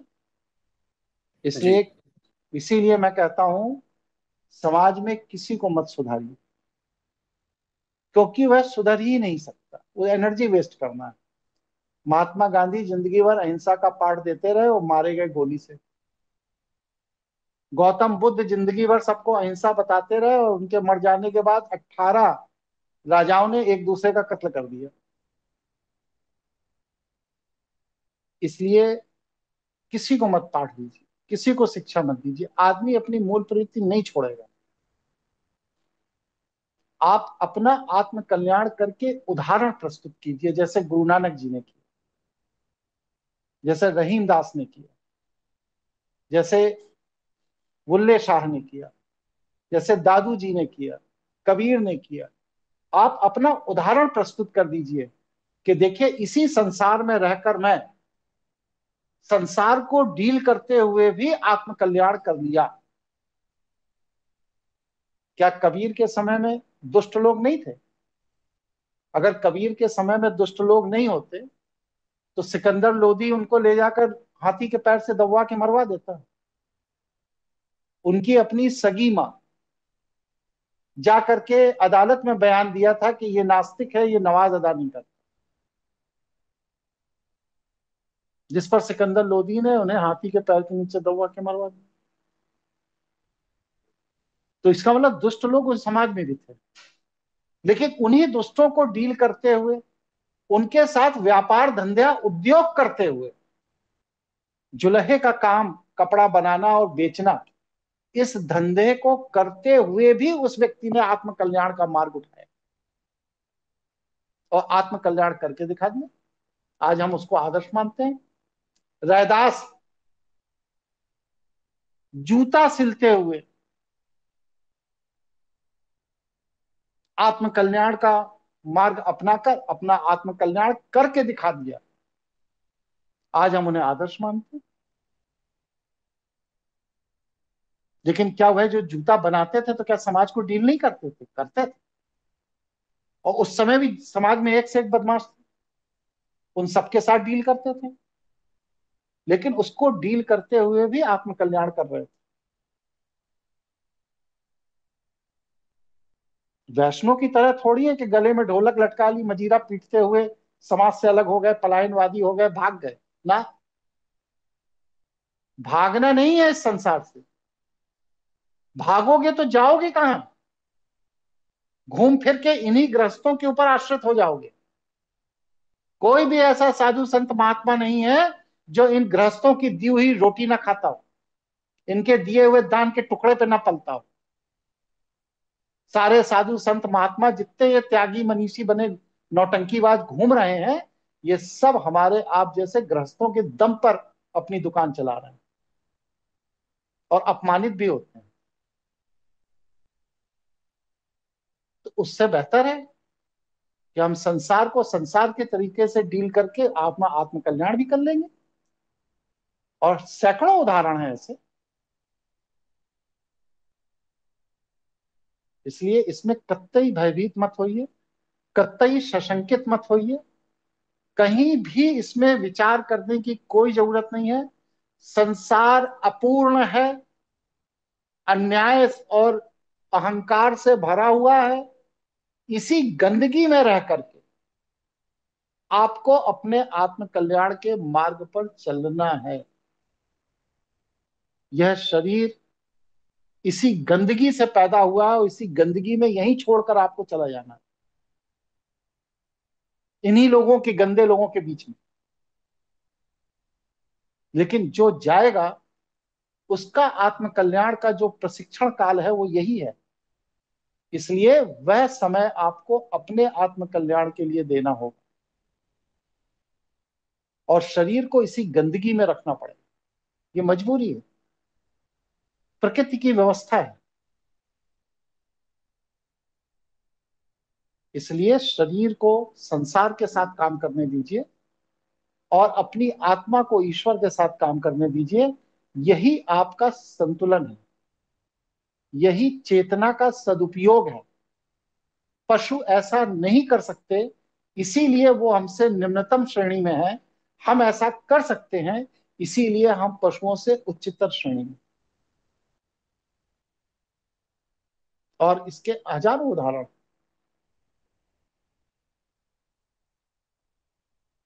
और कोई प्रश्न किसी को?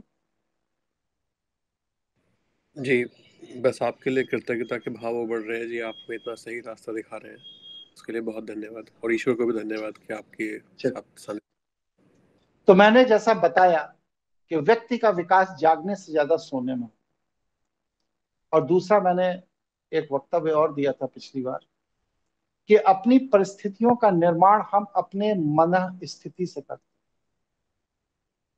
अगर हमारी मन स्थिति में दुविधा है, शंका है, क्षोभ है, दोष है, घृणा है, द्वेष है, ईर्षा है, तो निश्चित रूप से आप ये मान के चलिए कि इस संसार में जो भी है वह आपके साथ दुख का ही व्यवहार करेगा, क्योंकि यह संसार बिंब है आपके व्यवहार का। ऐसा हो ही नहीं सकता कि आपके अंदर कोई दोष न हो और संसार आपके साथ दोषपूर्ण व्यवहार करे। नहीं, निश्चित रूप से हमारे अंदर कोई दोष है जो हम पकड़ नहीं पा रहे, और जो दोष मुक्त हो गया उसने संसार में व्यक्ति और व्यक्तित्व दोनों को बदल दिया। भाई, अंगुली मार्ग को गौतम बुद्ध ने कैसे बदल दिया? कोई तो गौतम बुद्ध के अंदर ऐसी ऊर्जा रही होगी जिसके प्रभाव में आकर अंगुली मार ने डकैती का धंधा छोड़ दिया।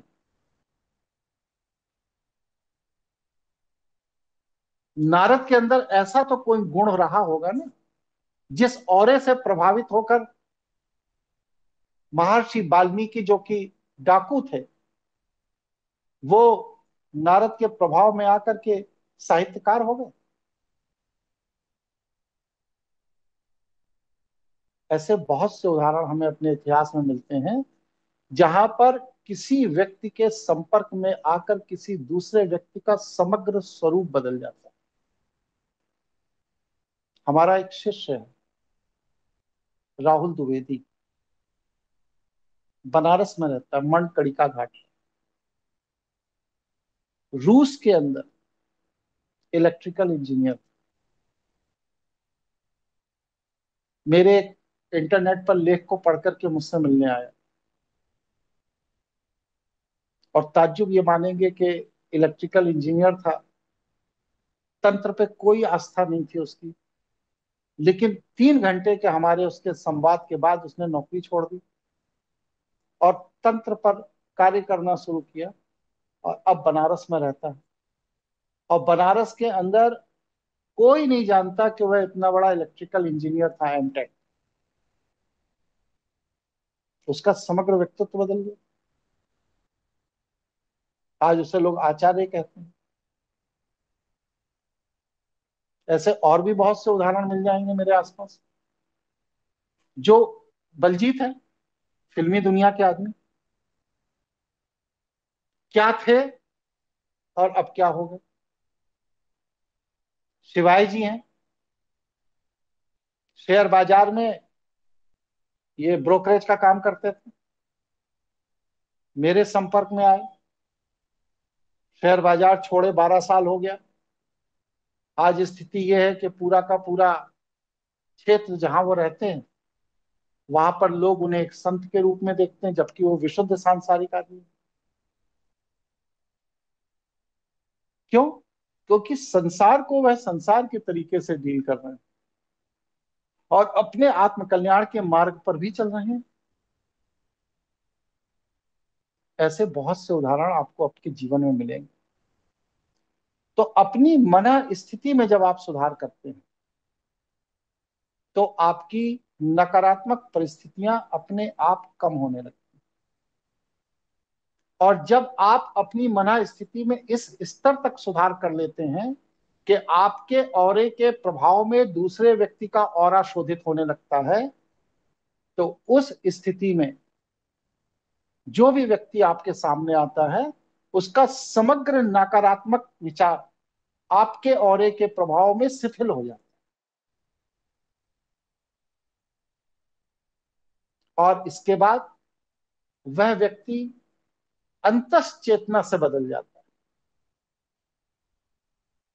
फिर धीरे धीरे आत्मकल्याण के मार्ग पर आगे बढ़ के वह बाहर से भी बदल जाता है। इसीलिए इस बात को समझ लीजिए कि हर सफलता की शुरुआत सदैव किसी सुविचार या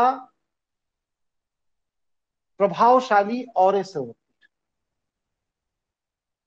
इसीलिए तो संत के दर्शन किए जाते हैं। और क्यों किए जाते हैं?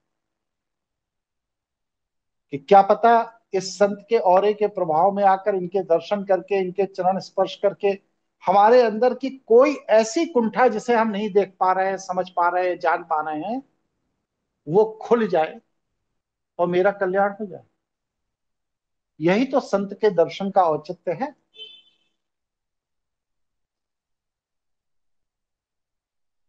तो सफलता का प्रथम चरण जो है वो कुंठाओं से बाहर निकलना है। कुंठाओं से बाहर कैसे निकलेंगे? किसी शुद्धतम औरे के व्यक्ति के संपर्क में आकर। शुद्धतम औरे का व्यक्ति कैसे आपको बदलेगा? वो बदलेगा नहीं, आप बदल जाएंगे। वह आपको प्रशिक्षित नहीं करेगा, लेकिन आपका स्व प्रशिक्षण शुरू कर देगा। आपके प्रत्येक सफलता के लिए आपका अंतः चेतना की आवाज आपको मार्गदर्शन करने लगी। आपके सुविचार आपको सफलता का दिशा देने लगे। इसीलिए तो एप्पल कंपनी का मालिक नीम करोरी बाबा के दर्शन करने भारत तक आए।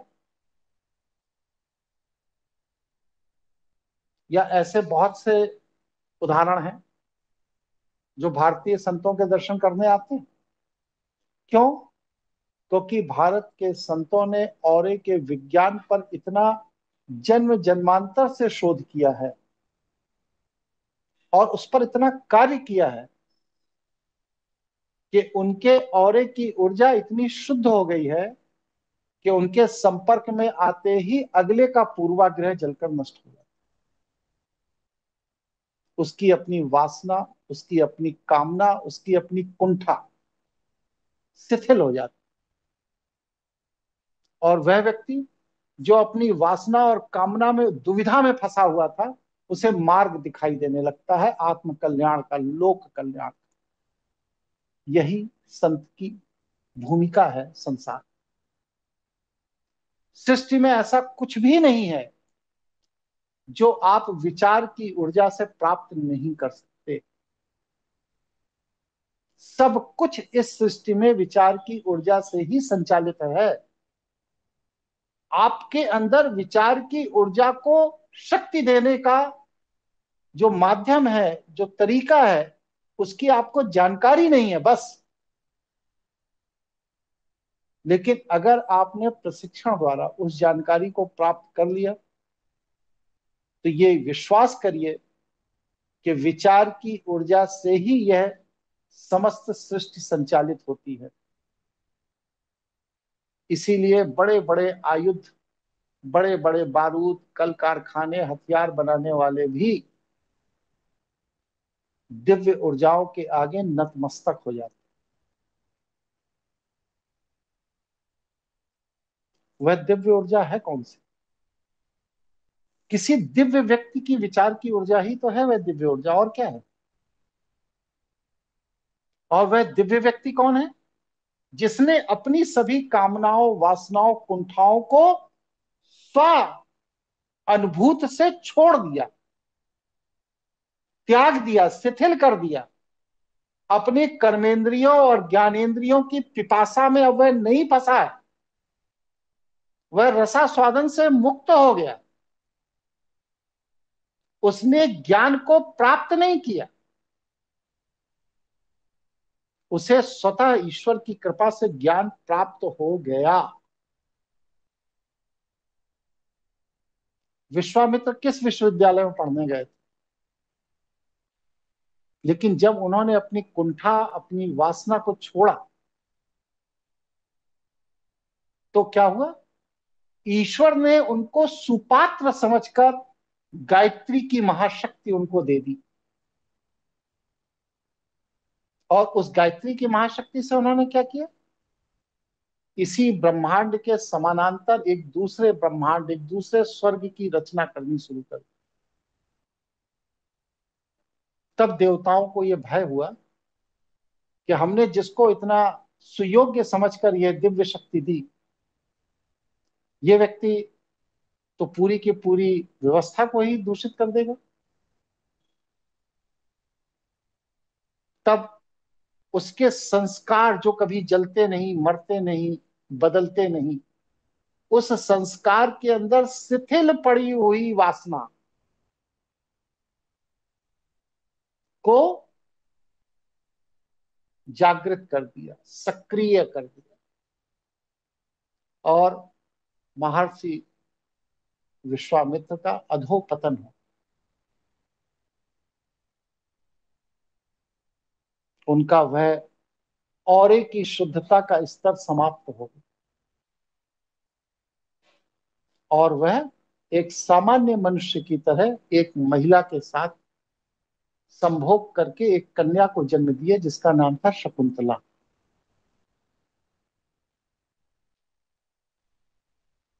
शकुंतला दुष्यंत की प्रेमिका, पत्नी ने। तो यह विश्वास रखिए कि इस संसार में जो भी उपलब्धि किसी को भी मिली है आज तक पूरे धर्मशास्त्र इतिहास में, वह उपलब्धि आपका इंतजार कर रही है। आपको बस सिर्फ इसलिए नहीं मिल पा रही है कि आपने अपने को उतनी पात्रता में अभी प्रकट नहीं की।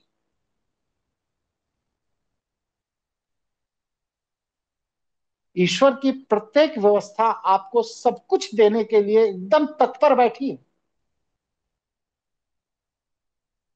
आज अभी इसी क्षण देने को तैयार है, लेकिन हमारे पूर्वाग्रह, हमारे संस्कार, हमारी कुंठा, हमारे विचार, हमारे सोचने समझने चिंतन करने का तरीका हमें उन सफलताओं से दूर करता है।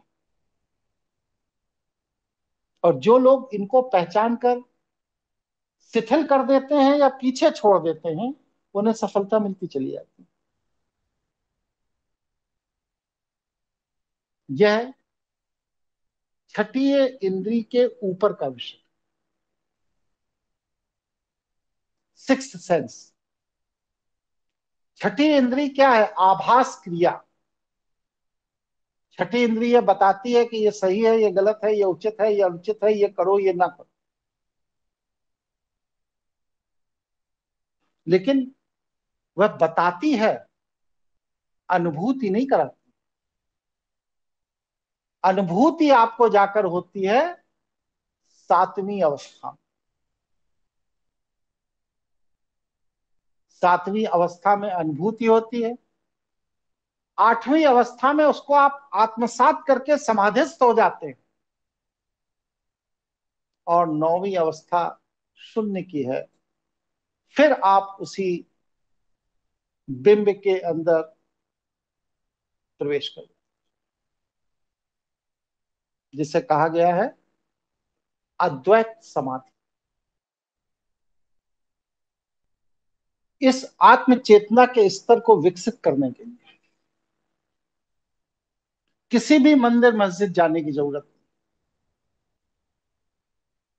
कोई भी देवी देवता, घंटा, घड़ियाल, त्रिपुंड, माला, आसन, सब निरर्थक है, व्यर्थ है। कोई भी चालीसा, कोई शास्त्र, कोई अनुष्ठान, कुछ भी नहीं जरूरत। इस पूरी की पूरी प्रक्रिया में 5 चरण हैं। सबसे पहला प्रथम चरण जो मैंने कल आपको बताया, आत्मचिंतन, आत्म विश्लेषण। जागृत अवस्था में जीवन जीना। मंदिर के अंदर जो व्यक्ति रोज नियमित रूप से जाके घंटी घड़ियाल बजा रहा है, वह भी नशे में। और जो शाम को शराब खाने में रोज दिन भर की बेईमानी का पैसा कमा कर लेकर दारू की बोतल पीकर, शराब पीकर पड़ा हुआ है नाली में, वह भी नशा। एक नशा वह है जिसको समाज की स्वीकृति, और दूसरा नशा वह है जिसको समाज ने स्वीकार अभी नहीं किया। लेकिन इसका तात्पर्य यह बिल्कुल नहीं है कि जो दूसरा नशा है उससे किसी का कल्याण हो जाए। नहीं, आपका कल्याण बस सिर्फ आप ही कर सकते हैं, आत्मचिंतन के द्वारा कर सकते हैं। अपना उत्थान करने के लिए आप स्वयं जिम्मेदार हैं, क्योंकि यह दुनिया की जितनी भी चीजें हैं ये मनुष्य के बाद इस पृथ्वी पर आई हैं। सारे मंदिर, सारे मस्जिद, सारे घंटा घड़ियाल, नाग नगाड़ा, किताब ग्रंथ, जो भी कुछ, ये सब मनुष्य के द्वारा निर्मित है। इसलिए इनके माध्यम से मनुष्य का कल्याण नहीं हो सकता। मनुष्य इनसे बहुत पहले ईश्वर द्वारा निर्मित कर दिया गया। तो जब मनुष्य बहुत पहले निर्मित कर दिया गया था, तो ईश्वर ने उस मनुष्य के आत्म उत्थान का रास्ता भी तो निर्मित कर दिया था। तो वह जो आत्म उत्थान का ईश्वर द्वारा बताया गया अनादि मार्ग है, शैव मार्ग, जो भगवान शिव ने रावण को बताया, अपने गणों को बताया, अपने रुद्र को बताया, वह शैव मार्ग कौन सा है? तब तो कोई मंदिर नहीं था, कोई ग्रंथ नहीं था, कोई किताब नहीं थी, कोई शास्त्र नहीं था, कोई व्यास नहीं था, कोई घंटा घड़ियाल की व्यवस्था नहीं थी, धातु की खोज ही नहीं हुई थी। घंटा घड़ियाल बजाओगे कैसे? कोई मूर्ति नहीं थी। लेकिन मनुष्य आत्म कल्याण उस समय भी कर रहा था। वही तरीका ओरिजिनल है, वास्तविक है। उसी तरीके से आप आत्म कल्याण करोगे तभी आपका आत्म कल्याण होगा, वरना यह व्यर्थ के सांसारिक प्रपंच में आप अपना जीवन और समय दोनों नष्ट कर रहे हो। आपको कुछ भी हाथ नहीं लगेगा। जिनको आपने अवतार कहा, जिनको आपने भगवान कहा, जब उनको इस संसार में कुछ भी हाथ नहीं लगा, भगवान राम को सरजू नदी में कूद के आत्महत्या करनी पड़ी, और कृष्ण को जंगल में घूमना पड़ा, बहेलिये ने मार डाला। जो समग्र सर्वशक्तिमान थे, उनकी यह दुर्गति हुई, तो आपकी और हमारी औकात क्या है? इसलिए कहता हूं, आत्म कल्याण के मार्ग को चुनिए, आत्म उत्थान के मार्ग को चुनिए। किसी भी व्यर्थ के कर्मकांड, अनुष्ठान, प्रोपोगंडा में मत पड़िए। और आत्मचिंतन का प्रथम चरण जब आप पूर्ण कर लें, तो द्वितीय चरण क्या है? विपरीत विचार परीक्षण। क्यों ये विपरीत विचार परीक्षण की आवश्यकता क्यों है? क्योंकि हम इस प्रक्रिया से, नशे से बाहर आते। संसार ने बाबा बूबी, धर्म कथा, कथावाचक, ग्रंथ, माता पिता, भाई बहन, चाचा चाची, दादी नाना, इन सब लोगों ने हमको एक नशे की घोटी बचपन से पिला पिला के, पिला पिला के, पिला पिला के नशेलची बना दिया। अब हम संसार के नशे में घूम रहे हैं। और नशेलची का कोई भविष्य नहीं होता। जब तक नशा रहता है मजा आता है, और नशा उतर जाता है तो पाता है कि नाली में पड़े हैं, कुत्ता मुंह चाट रहा है। यही हाल हमारा है, हम सबका है। कि जब तक पैसा आ रहा है, रुपए आ रहा है, प्रतिष्ठा मिल रही है, समाज में सम्मान मिल रहा है, तब तक लगता है सब कुछ बड़ा अनुकूल है। वाह वाह, बहुत बढ़िया। मुझसे योग्य कौन? और जैसे ही इस पे से कुछ भी कम हो जाता है तो हमारी स्थिति कुत्ते से भी बदतर हो जाती।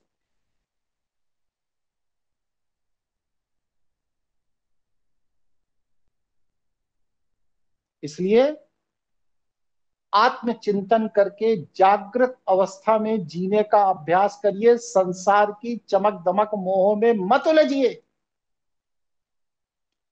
और संसार ने जो नशा बचपन से करा के आपको एक तरीके से जीने की आदत डाल दी, इसी तरीके से जीना है, यही सर्वश्रेष्ठ तरीका है। उसके विपरीत जीने का भी अभ्यास करिए, क्योंकि अगर आप विपरीत जीने का अभ्यास नहीं करेंगे तो हो सकता है कि ये जो नशे का मार्ग है यह आपके सर्वनाश का मार्ग हो। पूर्व की जितनी भी कार्यशैलियां,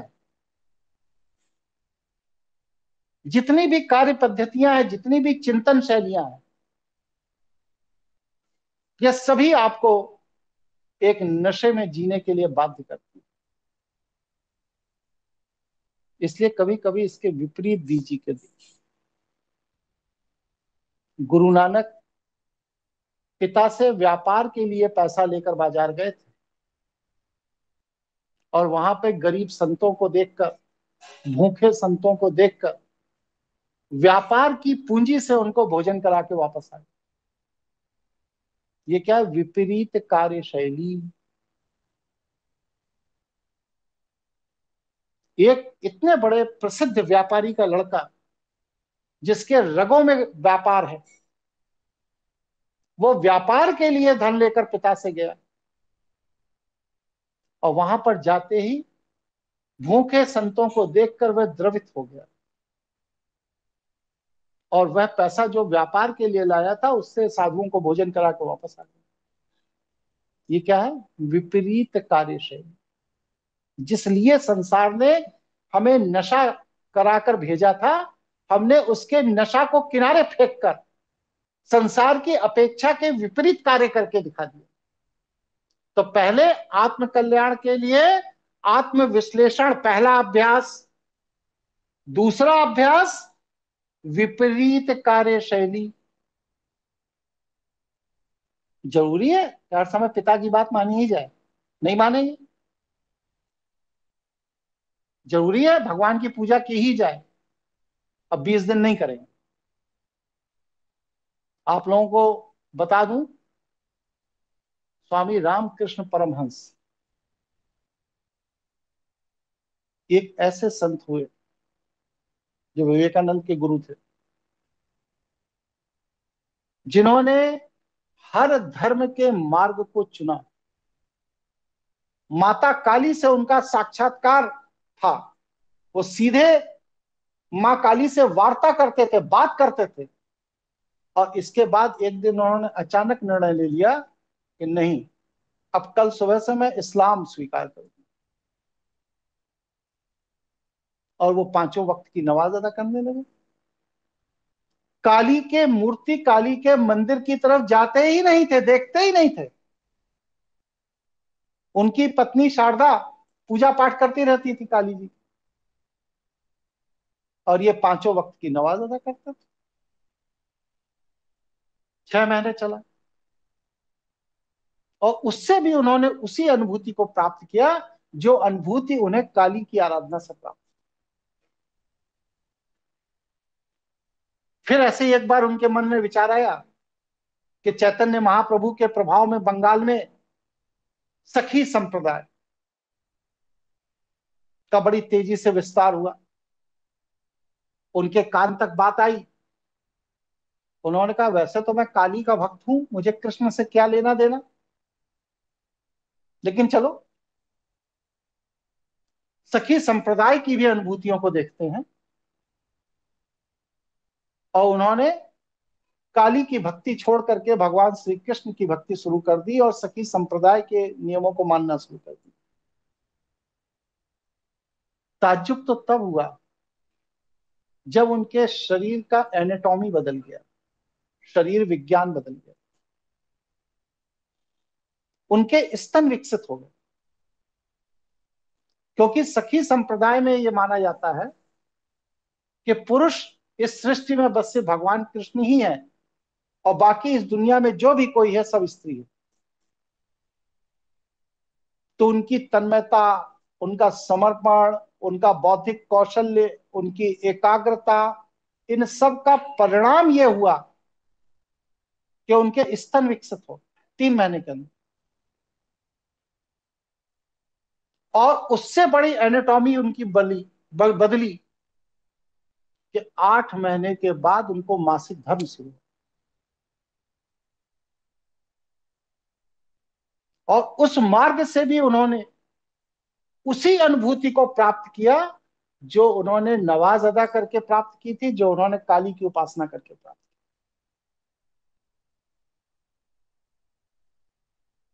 की। इस तरह उन्होंने अपने जीवन में अनेक मार्गों को अपनाया और संपूर्ण और समग्र तरीके से अपनाया और अनुभूति के उस पराकाष्ठा को स्वीकार किया जहां पर वह ब्रह्म के निकट।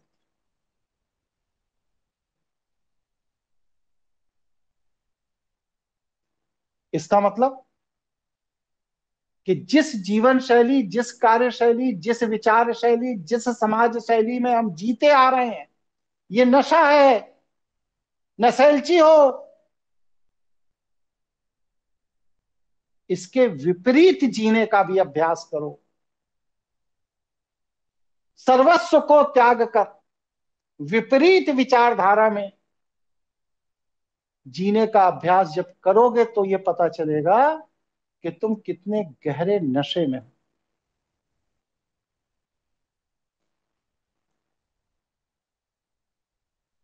क्योंकि विपरीत कार्य विचार आपको पुनः चिंतन का अवसर प्रदान करता है। आपका आपके साथी के साथ कैसा व्यवहार होना चाहिए, परिवार के साथ कैसा व्यवहार होना चाहिए, समाज के साथ कैसा व्यवहार होना चाहिए, ये विपरीत चिंतन आपको ये बताता है कि आप अलग हो और समाज अलग है।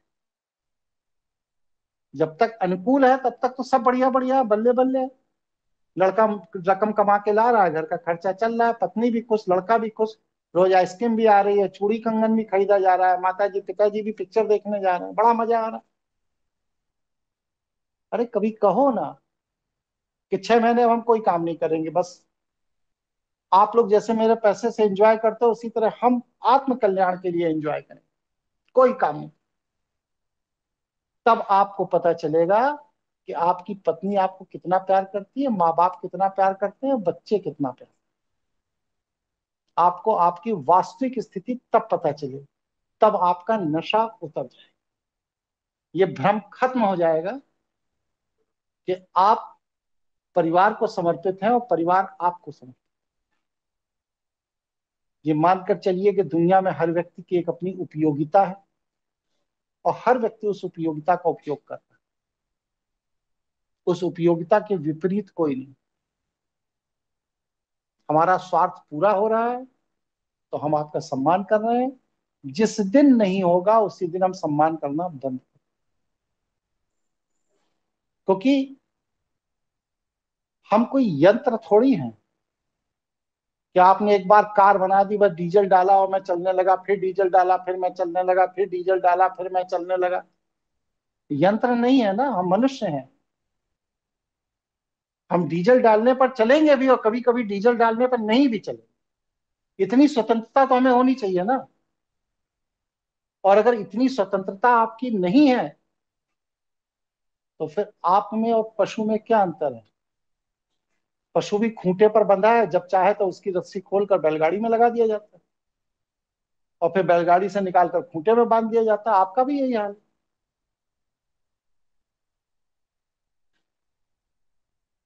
इसलिए अपने बोध के लिए, अपनी समग्रता के लिए, अपनी स्वतंत्रता को भी महत्व दीजिए। क्योंकि विपरीत कार्य विचार आपको कर्तव्य पलायन नहीं बनाता, बल्कि आपके अंदर आत्मबोध पैदा करता है। ये सोचेगा हम कर्तव्य पलायन हो जाएंगे इससे ना। 80 साल कमाने में अगर 8 महीने आप नहीं कमाएंगे तो कोई पहाड़ नहीं टूट पड़ेगा, लेकिन आपको अपने होने का एहसास हो।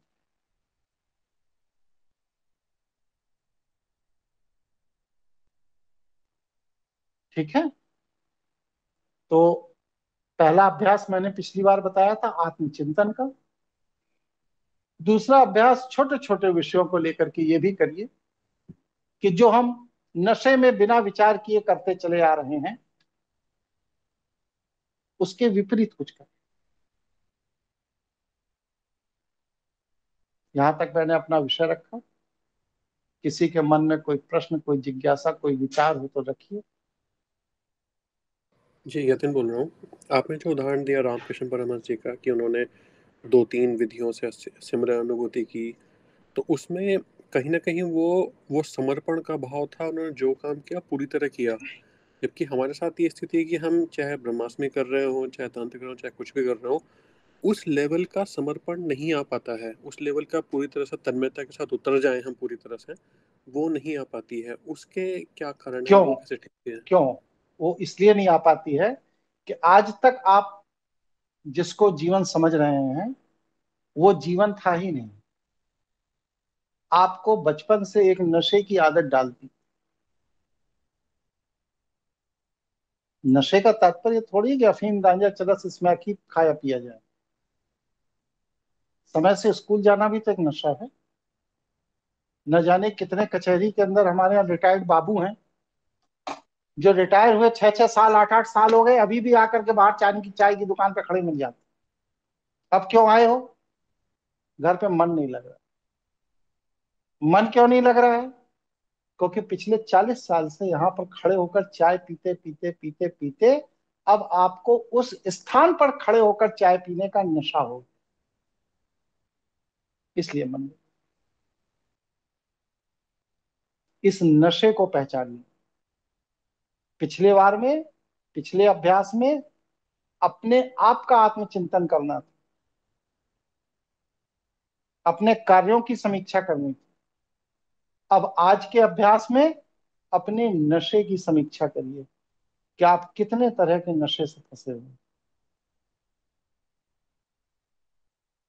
ठीक है यति?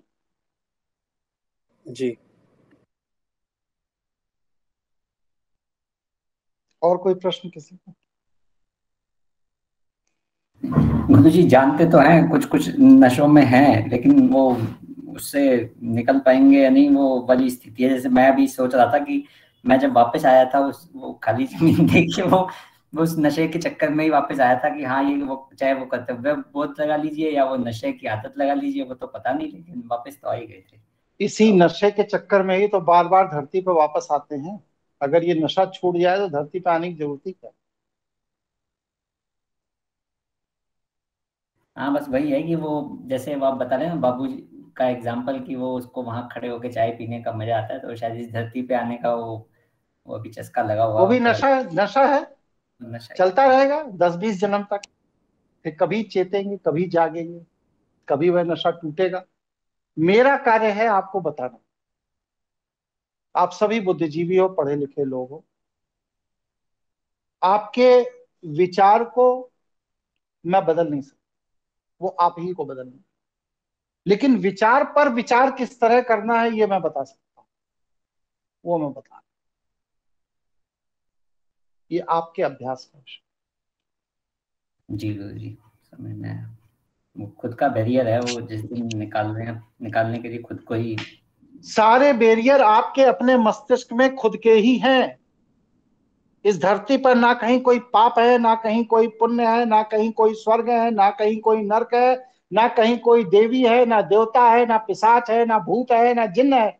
कुछ भी नहीं है। सब कुछ आपके मस्तिष्क के अंदर ही है। आप ये बताइए कि हिंदू मरता है तो उसे यमराज दिखाई देता, बौद्ध मरता है तो उसे गौतम बुद्ध दिखाई देते हैं, जैन मरता है तो उसे महावीर जैन दिखाई देते हैं, ईसाई मरता है तो उसे जीसस क्राइस्ट दिखाई देते हैं। किसी हिंदू को जीसस क्राइस्ट क्यों नहीं दिखाई देते मरते समय, या किसी बौद्ध को यमराज क्यों नहीं दिखाई देते? क्योंकि यह सारे के सारे बैरियर जीवन भर छोटी छोटी श्रुति और स्मृति, छोटी छोटी श्रुति और स्मृति पर हमने अपने दिमाग के अंदर बना रखे हैं कि मृत्यु के समय फला व्यक्ति हमें दिखाई देगा, तो वही दिखता।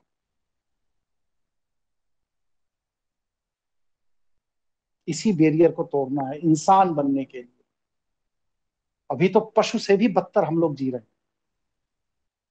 अपने मस्तिष्क को इतने खंडों में हमने बांट रखा है, इतने क्यूबिकल्स के अंदर हमने टुकड़े टुकड़े टुकड़े टुकड़े करके इसको रखा है कि हम संपूर्ण और समग्र हो ही नहीं पा रहे।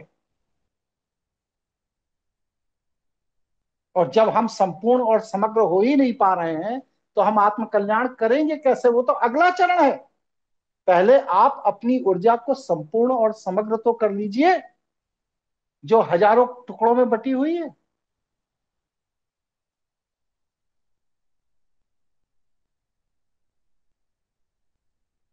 ठीक है जी जी। नशे की जब बात कर रहे हैं तो थोड़ा विचार करके देखें तो जैसे घर में रह रहे हैं, नगर में रह रहे हैं, ये भी एक नशा है। ये भी हम नशा है, 3 नशा टाइम है, खाना खा रहे हैं, ये भी नशा है। नशा है। हमें बाहर अच्छे अरे कपड़े पहन के जाना है। और यति जी ने ये इसने यति ने नहीं, ये बंसल जी ने गुप्त नवरात्रि जिस दिन शुरू हुई,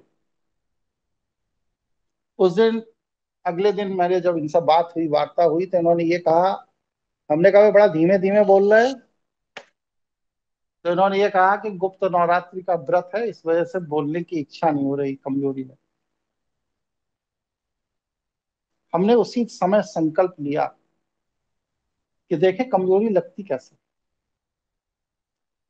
गुप्त नवरात्रि खत्म हो गई, उसके बाद 4-5 दिन और बीत गए। उस दिन से आज तक मैंने अनाज नहीं खाया।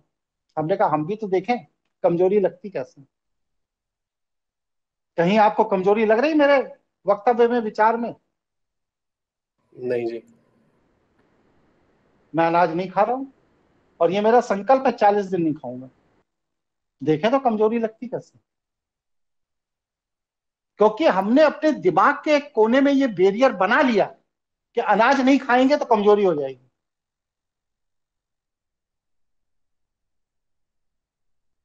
और जब आपने अपने दिमाग के किसी कोने में ये बैरियर बना लिया कि अनाज नहीं खाने से कमजोरी होती है, अनाज के न खाने पर मस्तिष्क आपको कमजोर बना देता।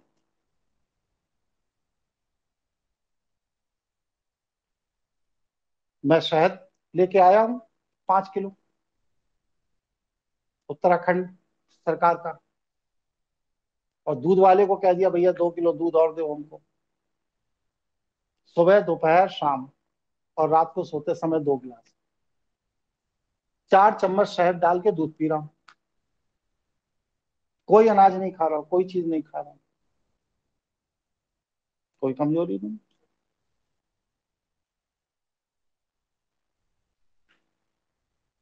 तो ये बैरियर्स तोड़ने पड़े। बोलिए, कोई कुछ बोल रहा था। मैं बोल रहा था गुरुजी, वैसे उस दिन आपको बताने के बाद मुझे नहीं पता क्या हुआ, लेकिन चीजें ठीक होनी शुरू हो गई। और मैंने अभी गुप्त नवरात्रि के बाद एक टाइम अपना अनाज छोड़ दिया है, और मैं सोच रहा हूँ कि अगले वाले जो नवरात्र आएंगे तब तक मैं 2 टाइम छोड़ दूंगा, और फिर धीरे धीरे छोड़ने की कोशिश कर लूंगा। तो ये है कि शायद वो उस दिन बोलने के बाद, जैसे आपने कुछ बोला कि ये तो मेरे को ध्यान नहीं, लेकिन चीजें जैसे ऐसा लगा कि हाँ जैसे कुछ संतुलित होने शुरू हो गई, तो वो उसके बाद वो चीजें ठीक हो गई थी। लेकिन हाँ मैंने भी इसके ऊपर काम तो शुरू कर दिया है कि अगले वाले में मैं सोच रहा हूँ कि 2 टाइम, और फिर उसके बाद मैं भी धीरे धीरे करके छोड़ दूंगा सब। ये दुनिया नवरात्र की में, तैयारी करते हैं जी। दुनिया में कोई भी चीज ऐसी नहीं है जो प्रकृति की व्यवस्था के विपरीत हो। हम जब पैदा हुए थे ना तो हमारे दांत नहीं थे, कोई कमजोरी नहीं लगी। माँ के गर्भ में कुछ खाने को नहीं मिला, वहां भी कोई कमजोरी नहीं मिली। संसार ने हमें बताया कि अनाज ना खाने से कमजोरी लगती है तो लगने दो। तो ये जो संसार ने बताया है, बस इसी के विपरीत चलना है। क्योंकि संसार ने अभी तक जो बताया सब उल्टा सीधा बता दिया, गलत सलत बता दिया। कैलोरी का, आप तो कनाडा रहते हो, अमेरिका कनाडा के जो है दिन भर बैठे कागज में कैलोरी जोड़ते रहते हैं। 2 बिस्कुट खाए, एक सैंडविच खाए, एक ये खाए, एक चाय पिए, कॉफी पिए, ये हुए, इतनी कैलोरी उतनी कैलोरी, इतना घंटा चले ये बर्न हुई, उतना घंटा चले वो बर्न हुई। अरे क्या चूतिया पे की बात है ये सब। इन मूर्खों को भेजो भारत, आकर देखें यहाँ जैन संतों को, सुबह से रात तक पैदल चलते हैं, एक वक्त भोजन ग्रहण करते हैं, कोई कैलोरी का सिद्धांत नहीं है उनका, और कोई नहीं मर रहा है, सब जिंदा। ये दर्शन ही बेवकूफी। संसार ने ये मान लीजिए कि आपको आज तक जो भी कुछ सिखाया है वो गलत सिखाया है, वो सब नशा है। क्योंकि आप वैसा सोचने लगते हैं तो शरीर वैसा करने लगता है। राजस्थान के एक तो स्वामी जी हैं, उन्होंने तो पिछले 40 साल से ना पानी पिया ना भोजन किया, वो क्या नहीं मर गए?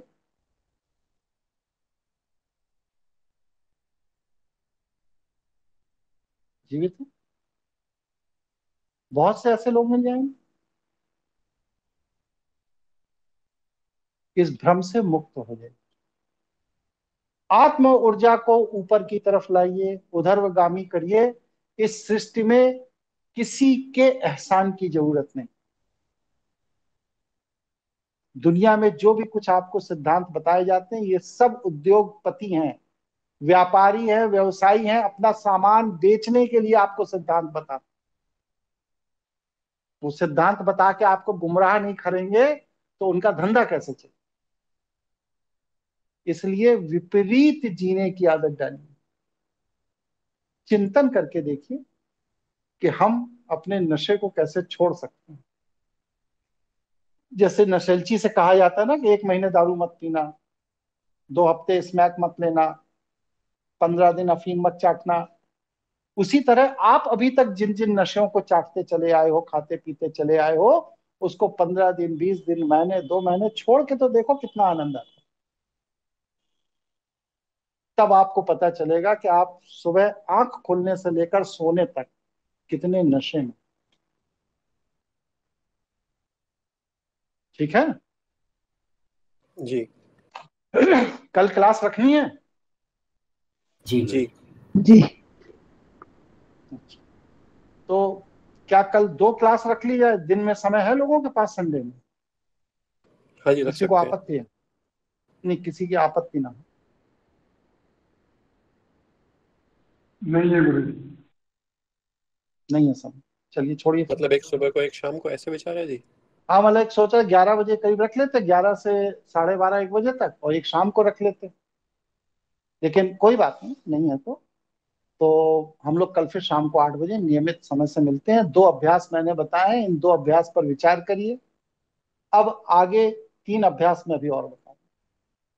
तब तक के लिए सभी साथियों को नमस्कार। अभी वीडियो रिकॉर्डिंग आपको 1 घंटे में मिल जाएगी। जी नमस्कार। जी प्रणाम। खुश रहिए।